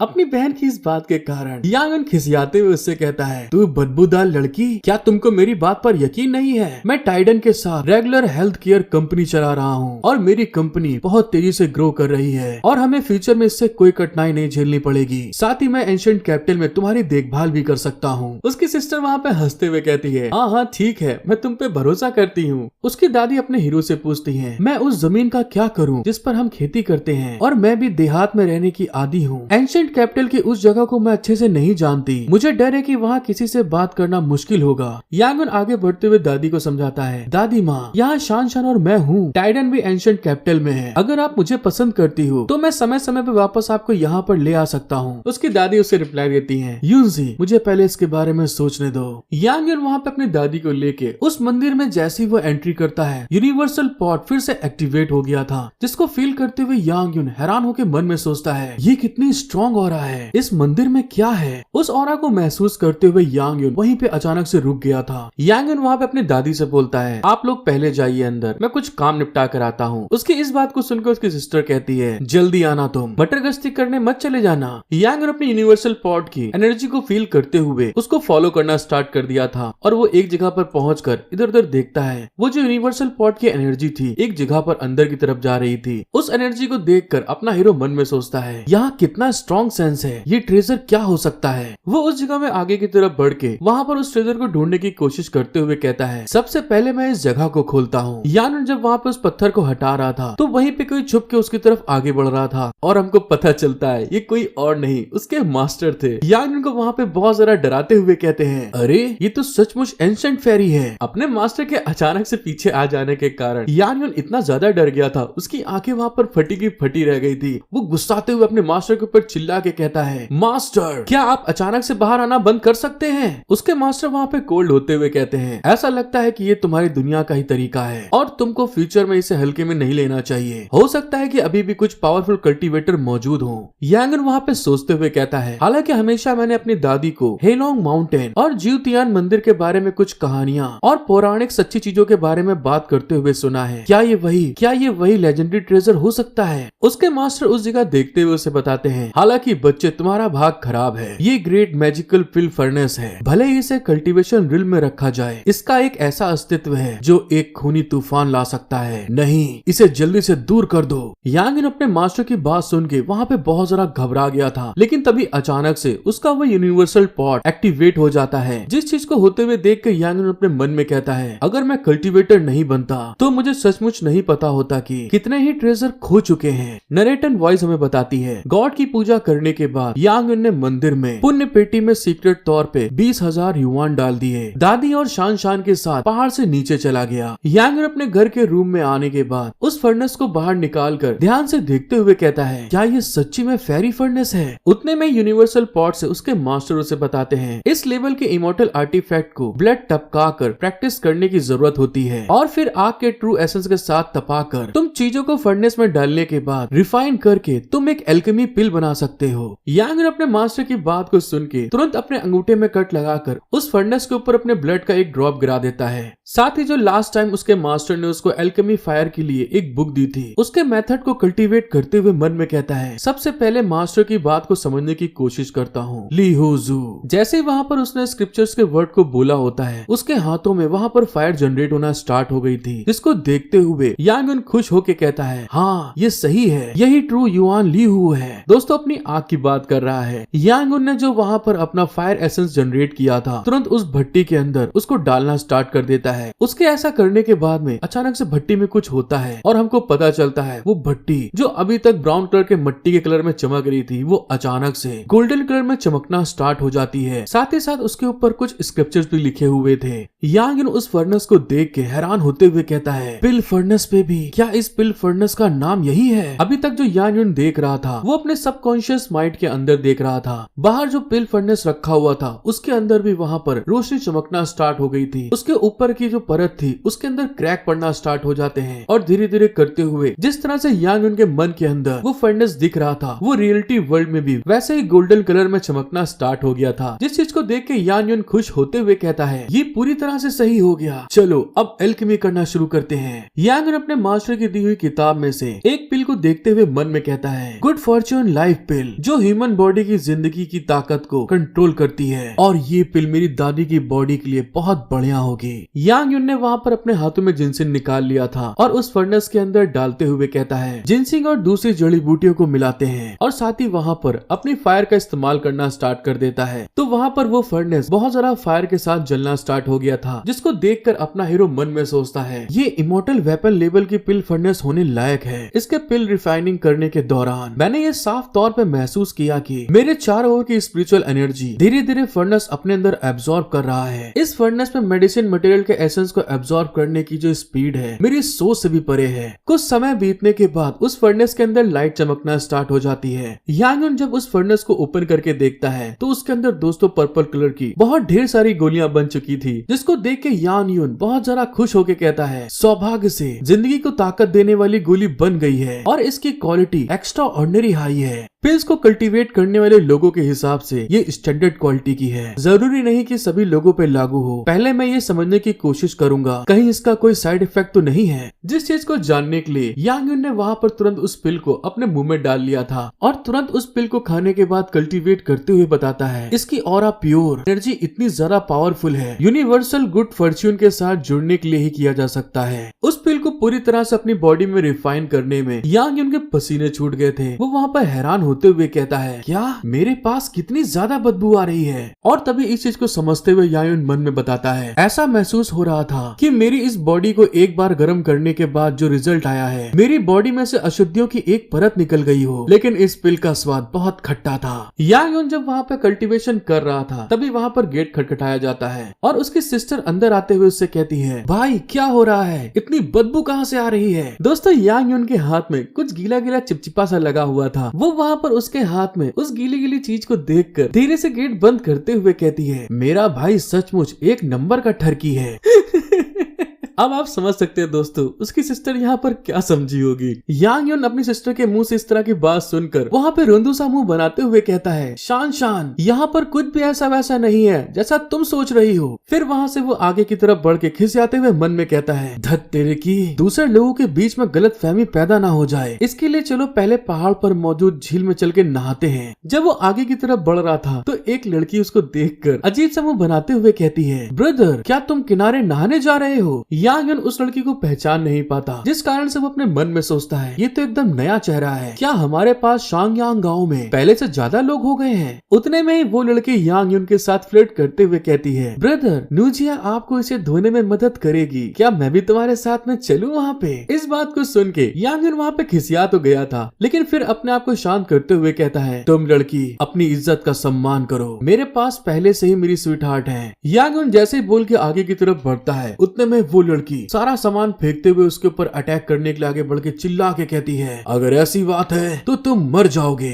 यांग युन का कल्टीवेशन पहले से बहुत ज्यादा बढ़ चुका है। जैसे ही वो लड़की उसके ऊपर अटैक करती है, यांग युन बिना देखे ही उसके हाथ को वहाँ पर पकड़ते हुए कहता है, तुम सभी लोगों को छिपकर हमला करना क्यों पसंद है? लेकिन उतने में वो लड़की बचने के लिए यांग युन के पास में स्मोक बॉम्ब फोड़ के पीछे की तरफ हटते हुए कहती है, मेरे ब्रदर की दो प्रॉब्लम है। इस तरह के अटैक को देख के यांग युन हैरान होते हुए कहता है, अरे हिडन वेपन, तुम कौन हो? वो लड़की पीछे हटते हुए अपने असली ड्रेसअप में आ चुकी थी। यांग उनकी तरफ देख के फिर से फ्लर्ट करते हुए कहती है, मेरे लिटिल ब्रदर, तुम मुझे किलर सिस्टर रक्षा कह सकते हो। ओह, ये सही नहीं है। अब मुझे अपने बड़े ब्रदर केके को कहाँ बुलाने जाना चाहिए। जब वो इस बारे में बात कर ही रही थी तभी अचानक से यान युन को वहाँ पे कुछ फील होता है। जो उसके हाथी की सूंड थी दोस्तों, वो वहाँ पर धीरे धीरे खड़ी होना स्टार्ट हो गई थी, जिस चीज को देख के वो हैरान होके कहता है, अरे ये क्या हो रहा है। जो असिस्टेंट गर्ल राक्षा थी वहाँ पर अपने हीरो को बड़े प्यार से बताते हुए कहती है, ये हमारा एक अनोखा हिडन वेपन है जिसका नाम मेहुआ सान है। बस थोड़ी सांस अंदर लेने से आपका एक्शन बहुत लिमिटेड हो जाएगा। उसकी इस बात को सुन के यांगन वहाँ पे घबरा गया था। तभी वहाँ पे वो आगे उसको बताती है, ब्रदर तुम्हें समझना चाहिए कि मैं तुम्हें क्यों ढूंढ रही हूँ। मेरी बात को समझते हुए जियाओ पे युवान डॉन को मुझे दे दो, नहीं तो मैं तुम्हें मौत के घाट उतार दूंगी। यांगन उससे गुस्साते हुए कहता है, मैं तुमको सच बता दूं, जियाओ पे युवान डॉन पिल के लिए कोई नुस्खा नहीं है और जुआन पे युवान डॉन पिल को लेकर लोगों ने जो तुम्हें बताया है तुम मेरा बदला लो। वो लड़की वहाँ पर उसकी हाथी की सूंड को देखकर बड़े प्यार से कहती है, क्या तुम्हें लगता है कि मैं तुम पर यकीन करूंगी? अगर मैं गलत नहीं हूँ तो तुम्हारी बॉडी की गंदगी उस पिल को लेने का एक साइड इफेक्ट है। मैं तुमको बहुत अच्छे से जानती हूँ। यांगन जब देखता है कि उसका बहाना चल नहीं रहा है तो वहाँ पर एक लकड़ी का टुकड़ा उठाकर अटैकिंग पोज बनाते हुए चिल्ला के कहता है, इस बारे में बात करने से अब कोई फायदा नहीं है। लेकिन उतने में वो असिस्टेंट गर्ल अपने हीरो के ऊपर तुरंत अटैक करने के लिए आगे बढ़ते हुए कहती है, बदबूदार ब्रदर, बाद में तुम्हारी पैंट के बटन को खोलने में तुम्हारी ये सीनियर सिस्टर तुम्हारी मदद करेगी। लेकिन जैसे वो यांगन के पास आई थी, यांगन ने वहाँ पे उस लकड़ी से उसके ऊपर अटैक कर दिया था और उसका अटैक का इम्पैक्ट इतना ज्यादा था कि वहाँ पर वो लड़की उड़ते हुए पीछे की तरफ चली गई थी, जिस चीज को देख के वो हैरान होके कहती है, ये कैसे हो सकता है। यांग युन को वो बहुत हल्के में ले रही थी। उसके सिर्फ एक अटैक के कारण उसके मुंह से खून आ गया था। वो घबराते हुए अपने मन में सोचती है, मैंने कभी सोचा भी नहीं था ये डार्क एनर्जी लेवल के पीक का वॉरियर है। यांग युन उस असिस्टेंट गर्ल के सामने अपने ऑरा को जब रिलीज करता है तो उसके ऑरा का प्रेशर इतना ज्यादा था, वो लड़की उसके आगे बहुत छोटी सी थी। यांग युन उसकी तरफ घूरते हुए कहता है, तुम मेरे डंडे को हल्के में मत लो। अब ये कौन से डंडे की बात कर रहा है ये आप समझ सकते हैं। यांग युन के डंडे को देखकर वो लड़की थोड़ा घबराते हुए कहती है, लिटिल ब्रदर, सिस्टर ने आज एक्सेप्ट किया है, क्या तुम अपनी सिस्टर को जाने दे सकते हो? फ्यूचर में मैं खुद तुम्हारे इस एहसान का बदला चुका दूंगी। यांग युन गुस्से में उससे कहता है, क्या कहा? दया की भीख मांगने में बहुत देर नहीं हो गई है, क्योंकि तुम मेरे पास आई हो इसलिए तुम्हें असफल होने के रूप में पे बैक करने के लिए तैयार रहना चाहिए। यांग युन की बात सुनकर वो लड़की वहाँ पर स्माइल करती है और अचानक से उस लड़की ने यांग युन के ऊपर एक अटैक कर दिया था, लेकिन उसके रिफ्लेक्शन अच्छे होने के कारण वो उस अटैक से बच जाता है। लेकिन उतनी ही देर में वो लड़की वक्त का फायदा उठाते हुए यांग युन के रेंज से बाहर की तरफ आकर फिर से वही अपने लव स्मोक बॉम्ब को यांग युन के चारों तरफ फेंकते हुए कहती है, ब्रदर तुम अभी भी बहुत मासूम हो। यांग युन जब फिर से उस स्मोक को देखता है तो हैरान होते हुए अपनी सांस को रोक के मन में सोचता है, अरे नहीं, मैं लापरवाह हो गया। इस बार ये पॉइजनस फॉग सचमुच बहुत बड़े दायरे में फैला हुआ है, इससे बचना मुश्किल है। अपने उस फॉग से बाहर खड़े होकर वो लड़की अपने हीरो की तरफ देखते हुए कहती है, लिटिल ब्रदर, मुझे कहना ही पड़ेगा तुम्हारी डीप मार्शल आर्ट स्किल बहुत अच्छी है, लेकिन आखिरकार तुम बिना बालों वाले एक नौसिखिए हो। तुम्हारी सिस्टर का लाल धुआं बिखरा हुआ बुरा नहीं है। जब वो लड़की इस बारे में बोल रही थी, यांग युन उसको अच्छी तरह से देख नहीं पा रहा था, उसकी नजरें वहाँ पर धुंधला रही थी। वो घबराते हुए कहता है, मेरी आंखें धुंधला रही हैं। उतने में वो लड़की फिर उससे कहती है, जल्दी करो, मुझे जियाओ पे युआन डॉन का फॉर्मूला दो, वरना तुम्हारी ये सिस्टर तुम्हें ऐसे ही हल्के में नहीं छोड़ेगी। यांग युन जब देखता है कि उसके ऊपर धुएं का इफेक्ट हो रहा है तो वहाँ पर अपने कुछ मेरिडियंस को बंद करते हुए मन में कहता है, ऐसा लगता है कि इस बार मेरा सामना एक प्रोफेशनल असिस्टेंट के साथ में हुआ है, जिसके पास देखा जाए तो एंशिएंट वॉरियर की तुलना में ज्यादा टेक्निक्स हैं। मेरे और उसके बीच का अंतर ताकत नहीं बल्कि एक्सपीरियंस है। वो लड़की वहाँ पर फिर से इतराते हुए अपने हीरो से कहती है, इस तरह संघर्ष करना बंद करो। मेरे पॉइजनस फॉग से बाहर निकलना इतना आसान नहीं है। अगर तुम गोली नहीं देते तो तुम अकेले नहीं हो जो यहाँ पर मरोगे, क्योंकि मुझे पता है कि तुम्हारे पास अभी भी तुम्हारी दादी और एक बहन है जो बहुत सुंदर है। दोस्तों ये सब तो रही बात की बात, मुझे जो इसका स्किन सूट है वो बहुत पसंद आया है। आप लोग को क्या लगता है कमेंट में जरूर बताइएगा। अपनी दादी और सिस्टर की बात बात सुनकर यांगन बहुत ज्यादा गुस्सा चुका था। वो वहाँ पर अपनी एनर्जी को रिलीज करते हुए गुस्से में कहता है, तुम बेकार औरत, अगर तुम ऐसे घिनौने तरीके अपनाती हो तो क्या तुम्हें नदियों और झीलों पर हंसते हुए लोगों से डर नहीं लगता? ना यार, मुझे इसका डायलॉग पसंद नहीं आया। यांगन को अपनी पावर यूज करते हुए देखकर वो लड़की हैरान होते हुए मन में सोचती है, ऐसा लगता है कि ये बच्चा अब सीरियस हो गया है। सबसे पहले मुझे अंधेरे में छिपकर इसको ऑब्जर्व करना होगा। और इस बात को सोचने के बाद तुरंत वहाँ पे वो जंप लगाते हुए जंगल के डीप पार्ट में आगे की तरफ बढ़ते हुए हंस के कहती है, तुम्हारी ये प्यारी रक्षा गर्ल इस जगह को पार कर सकती है और तो और अनगिनत लोगों को मार सकती है। क्या तुम अभी भी जिंदा रह सकते हो? क्योंकि तुम अच्छे ऑर्डर को मानने वाले लड़के नहीं हो, इसलिए तुम अपनी सिस्टर को आगे होने वाले चीजों पे दोष मत देना। यांगन उसकी कल्टीवेशन पावर को महसूस करने की कोशिश करता है, लेकिन शॉक्ड होके कहता है, अरे उसकी ताकत गायब हो गई है। लेकिन फिर अपने कानों के सेंसर्स को यूज करता है तो उसको वहाँ पर जंगल में आवाज सुनाई देती है और तभी अचानक से वहाँ पर एक रैबिट बाहर निकलता है। लेकिन दूसरे साइड से उसी चीज का फायदा उठाते हुए वो जो असेसिन गर्ल थी वो अपना वेपन लेके यांगन के पीछे से अटैक करने के लिए हंसते हुए आगे आ रही थी। यांगन के पीछे आकर वो वहाँ पर अटैक करते हुए क्रिपी स्माइल दे के कहती है, अब तुम नरक में जाओ।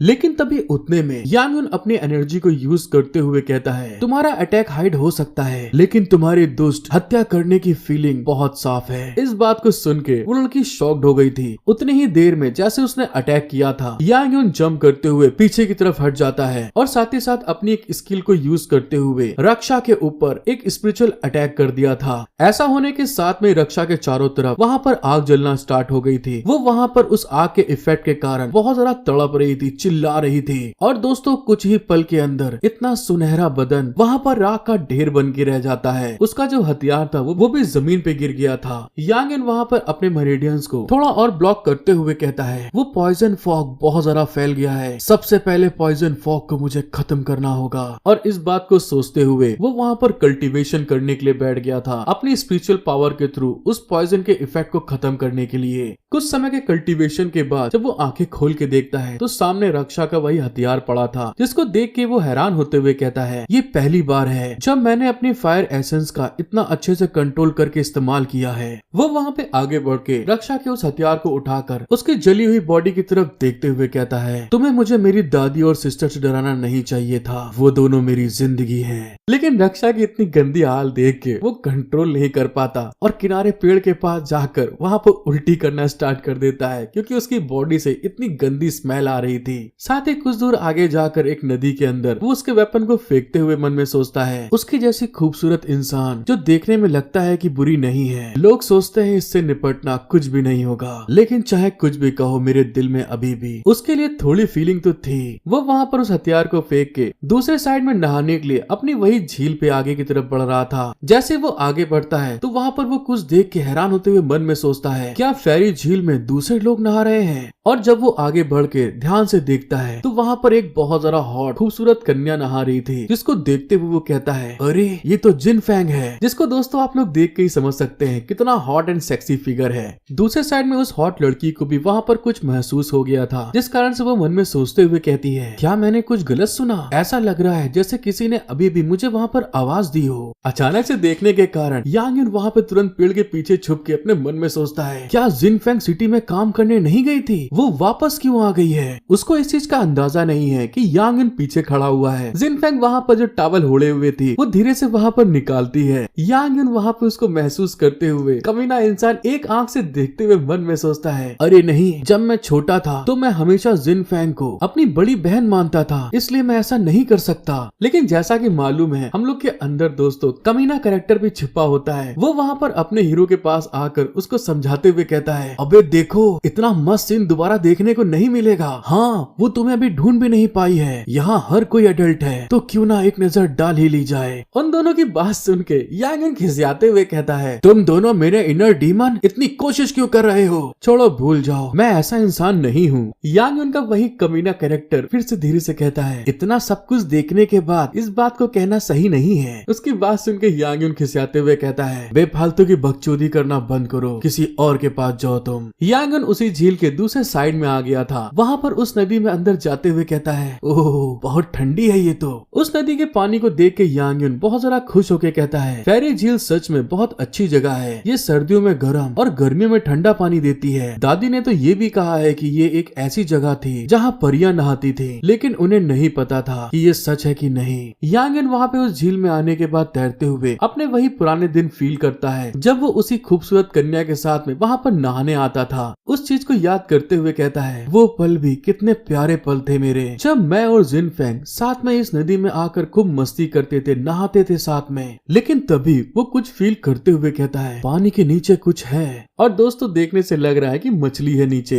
यांग युन तुरंत वहाँ पर पलट के जब देखता है तो वहाँ पर उसको मछली का पर दिखाई देता है। यांग युन उस मछली को देख के हैरान होके कहता है, क्या मछलियाँ इतनी फेयरलेस होती हैं? आजकल लोगों से डर भी नहीं लगता। जब यांग युन नीचे उस मछली को देखता है तो वहाँ पे हैरान होते हुए कहता है, अरे ये तो एक ड्रैगन फिश है। मुझे लगा कि बाहरी लोगों ने इसका शिकार करके मार दिया होगा। मुझे उम्मीद नहीं थी ये मछली यहाँ पर होगी, लेकिन ये मछली इतनी बड़ी क्यों है? यांग युन वहाँ पे अपनी एक स्किल को यूज करता है तो वो पानी के अंदर आराम से सांस ले सकता है, जिस कारण से वो बड़ी तेज तैरते हुए सीधे उस मछली को पीछा करते हुए कहता है, फेरी लेक की जगह सचमुच बहुत ज्यादा गहरी है। और जब यांग युन फेरी झील के अंदर नीचे की तरफ जाता है तो दोस्तों वहाँ पर तो यांग युन को मछलियों का भंडार मिल गया था, जिसको देखते हुए वो हैरान होके कहता है, इसमें कोई आश्चर्य नहीं कि वे लोग इसे क्यों नहीं ढूंढ पा रहे थे। वे सभी यहाँ पर नीचे छुपी हुई हैं। अरे वहाँ पर क्या है? मछलियों के बीच में यांग युन को वहाँ पर कुछ चमकते हुए दिखता है, जिस कारण से कि यांग युन बड़ी स्पीड में उस जगह पर देखने के लिए निकल गया था। जब वहाँ पे झील पे एकदम वो नीचे पहुँच जाता है तो सामने की तरफ एक बहुत विशाल बहुत बड़ा ड्रैगन का स्केलेटन मौजूद था, जिसके सर के ऊपर एक तलवार गड़ी हुई थी। इतने बड़े स्केलेटन को देखकर यांग युन के तो वहाँ पसीने छूट गए थे। उसने कभी उम्मीद नहीं की थी कि यहाँ पर इस तरह का ड्रैगन मौजूद होगा। जब वो वहाँ पर घबरा ही रहा था तभी उसका यूनिवर्सल पॉट वहाँ पर एक्टिव हो जाता है। उसके अंदर से मास्टर की आवाज आती है, तुम बच्चे कहाँ पर घुस गए हो? क्योंकि मुझे एक ताकतवर डीमन की पावर का एहसास हो रहा है। यांग युन भी हैरान होते हुए कहता है, क्या ये एक डीमन है? उसके मास्टर उसको आगे बताते हैं, ये सच में 8 रेवोल्यूशन वाला फ्लूट ड्रैगन था, मतलब बाढ़ वाला ड्रैगन। यांग युन शॉक्ड होते अपने मास्टर से पूछता है, क्या आप जिस जियाओ लॉन्ग की बात कर रहे हैं वो बहुत पावरफुल है? उसके मास्टर थोड़ा खिसियाते हुए कहते हैं, ये कोई सवाल नहीं है वो पावरफुल है या नहीं, वो सच में बहुत तरह के अस्तित्व में थे, बहुत ज्यादा रेयर। फ्लूट ड्रैगन जिसने 8 रेवोल्यूशन को फेस किया वो असली ड्रैगन से भी ज्यादा पावरफुल है, लेकिन उसकी ताकत 5 पंजे वाले गोल्डन ड्रैगन से नीचे थी। और तुम देखो यहाँ का ड्रैकेना तुम्हारे लिए बेकार है। केवल ड्रैगन के खून से भरी हुई मिट्टी ही इस तरह की घास को उगा सकती है, और इस तरह की घास को 1 इंच बढ़ने में 1000 साल लगते हैं, और ये घास कम से कम 5 से 6000 साल पुरानी होगी। अपने मास्टर की बात को सुन के यांग युन हैरान होके कहता है, ये तो बहुत पुरानी है। तभी उसके मास्टर उसके ऊपर चिल्लाते हुए कहते हैं, ये मेडिसिन कल्टीवेशन वर्ल्ड में भी एक रेयर एलिक्सर है, लेकिन मुझे इसकी तुलना में तुम्हारे लिए बहुत ज्यादा चिंता है। यांग युन उनकी बात सुन के बहुत ज्यादा घबराते हुए उनसे कहता है, धरती पर एक ऐसा भी अस्तित्व है जो 8 रेवोल्यूशन फ्लूट ड्रैगन को मार सकता है। उतनी देर में दोस्तों जिस टेक्निक का उसने इस्तेमाल किया था अपनी सांस को होल्ड करने के लिए, वहाँ पर उसकी टाइम लिमिट खत्म हो गई थी, जिस कारण से वो घबराते हुए कहता है, सांस को रोकने वाली मेरी टेक्निक का समय खत्म हो गया है। दूसरे साइड में बाहर हमें जिनफेंग को दिखाते हैं, जो कि वहाँ पर झील के किनारे साबुन लगा के रगड़ते हुए कहती है, मुझे नहाना और स्वस्थ रहना पसंद है।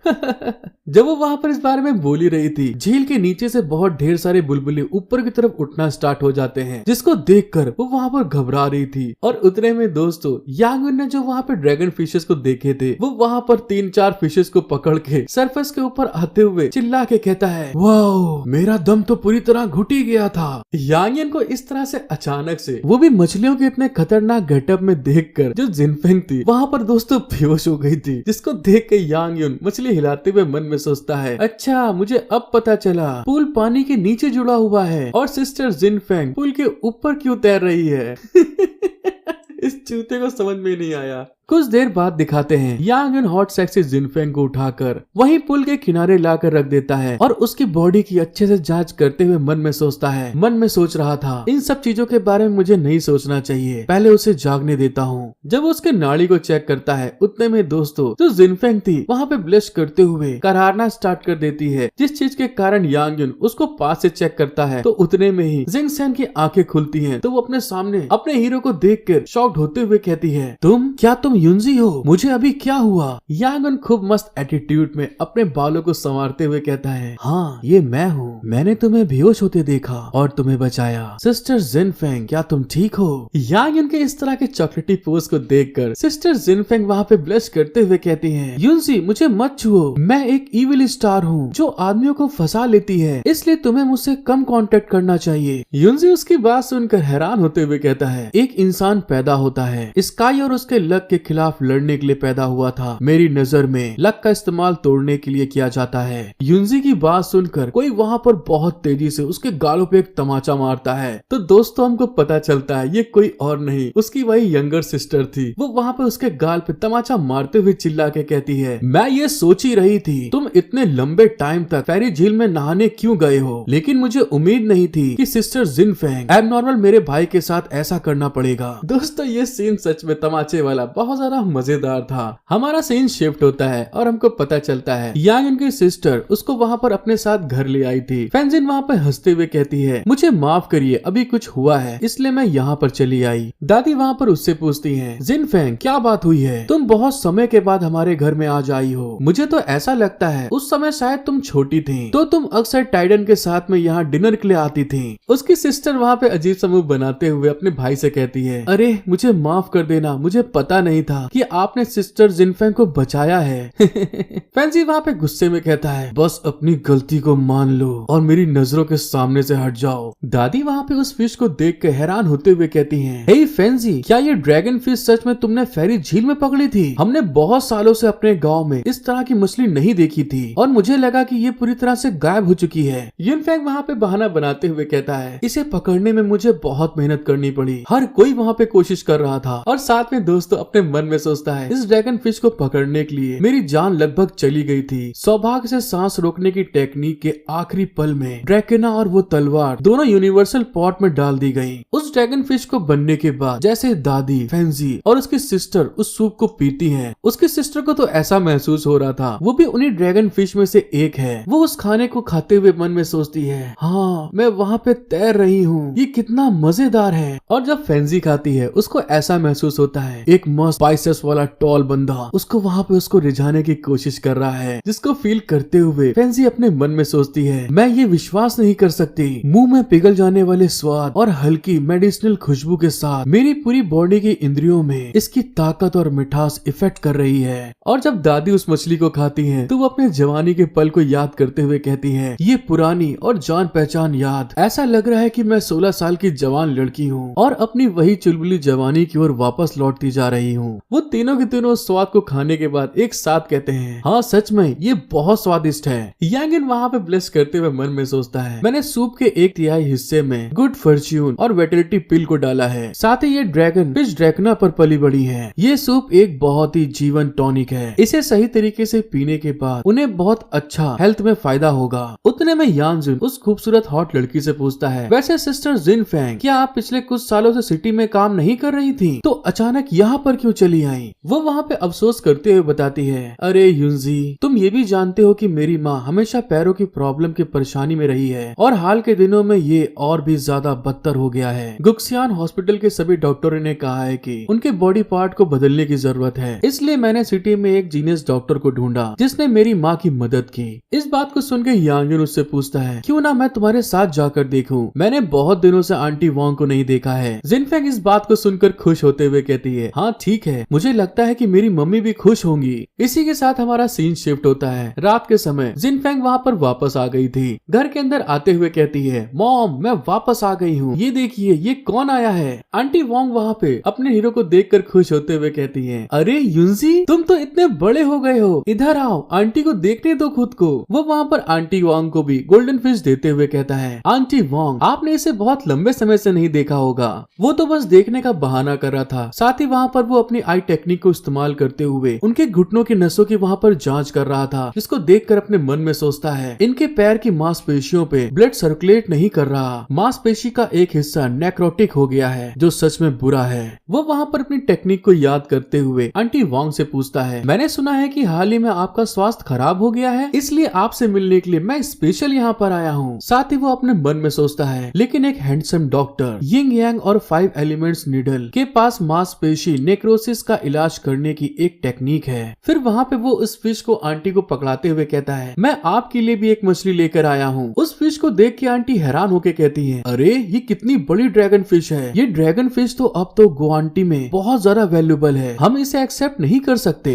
जियांग वहाँ पे आंटी को बताता है, ये वही फिश है जो मैंने फेरी झील में पकड़ी है। ये बहुत टॉनिक से भरी हुई और आपकी बॉडी के लिए भी अच्छी है। आप इसे खाओगे तो मुझे भी बहुत अच्छा लगेगा। जिनफेंग वहाँ पे अपनी मॉम को समझाती है, मॉम इसे आप एक्सेप्ट कर लो, युनजी के लिए आपको देखना बहुत रियर है। उसकी मॉम अपनी बेटी की बात को मान जाती है, लेकिन तभी अचानक से गेट खटखटाने की आवाज आती है। जिनफेंग जब गेट खोल के देखती है तो वहाँ पर डॉक्टर आए थे उसकी मॉम का इलाज करने के लिए। वो डॉक्टर अंदर घुसते हुए कहता है, ये जगह बहुत दूर है और यहाँ कोई स्ट्रीट लाइट भी नहीं है, जिससे मैं लगभग भ्रमित हो गया। मरीज कहाँ है? जिनफेंग अपनी मॉम की तरफ भाग के आगे बढ़ते हुए बताती है, यहाँ मेरी मॉम यहाँ पर है। मॉम डॉक्टर सन यहाँ पर आए हैं। डॉक्टर सन आगे बढ़ते हुए वहाँ पर अपने हीरो को देखते हैं। साथ ही वो बदबू के कारण अपनी नाक को बंद करते हुए मन में सोचता है, ये एक और बेवकूफ है, ये मछली जैसी गंध बहुत बदबूदार है। जिनफेंग की मॉम डॉक्टर से पूछती है, मैं काउंट हॉस्पिटल गई, डॉक्टर ने कहा कि मेरा पैर काटना पड़ेगा, देखिए क्या इसे सही करने का कोई और तरीका है? डॉक्टर उनके पैर को अच्छे से देखते हुए बताता है, नेक्रोसिस का एरिया बहुत बढ़ गया है और इसे काटना जरूरी है, वरना आपकी जिंदगी पर इफेक्ट डालेगा। जिनफेंग घबराते हुए डॉक्टर से कहती है, जीनियस डॉक्टर, क्या सच में उनके पैरों को ठीक करने का कोई और तरीका नहीं है? वो डॉक्टर भी बड़ा एटीट्यूड में बोलता है, मैंने कहा ना कुछ और नहीं होगा, क्या पूरा हुआक्सिया मुझसे बेहतर जानता है? उसके इस तरह के एटीट्यूड को देख के अपना हीरो आगे बढ़ते हुए उससे कहता है, क्या आप मुझे इसे आजमाने दे सकते हैं? डॉक्टर यांग के पास आकर बड़े एटीट्यूड में कहता है, लड़के तुम आम आदमी हो, बकवास करना बंद करो और मेरी मदद करो। क्या तुम जानते भी हो उन्हें क्या बीमारी है? यांग एकदम चिल होके बोलता है, बेशक मुझे पता है और मैं गारंटी दे सकता हूँ कि जब तक मैं जैसा कहता हूँ वैसा करते हुआ आंटी वोंग के पैर की बीमारी इस महीने के अंदर ही खत्म हो सकती है। यांग यून जिनफेंग से कहता है, अगर तुम मेरी बात पर विश्वास नहीं करती तो एक्यूपंक्चर और मॉक्सिसिलेशन के लिए चांदी की सुइयों का एक सेट तैयार कर लो और मैं अभी आंटी वोंग के पैरों में इलाज करके तुम्हें दिखा सकता हूँ। जिनफेंग घबराते हुए कहती है, यूनजी क्या तुम सच कह रहे हो? दूसरे साइड में वो डॉक्टर खिसियाते हुए कहता है, ओहो आजकल के जवान लौंडे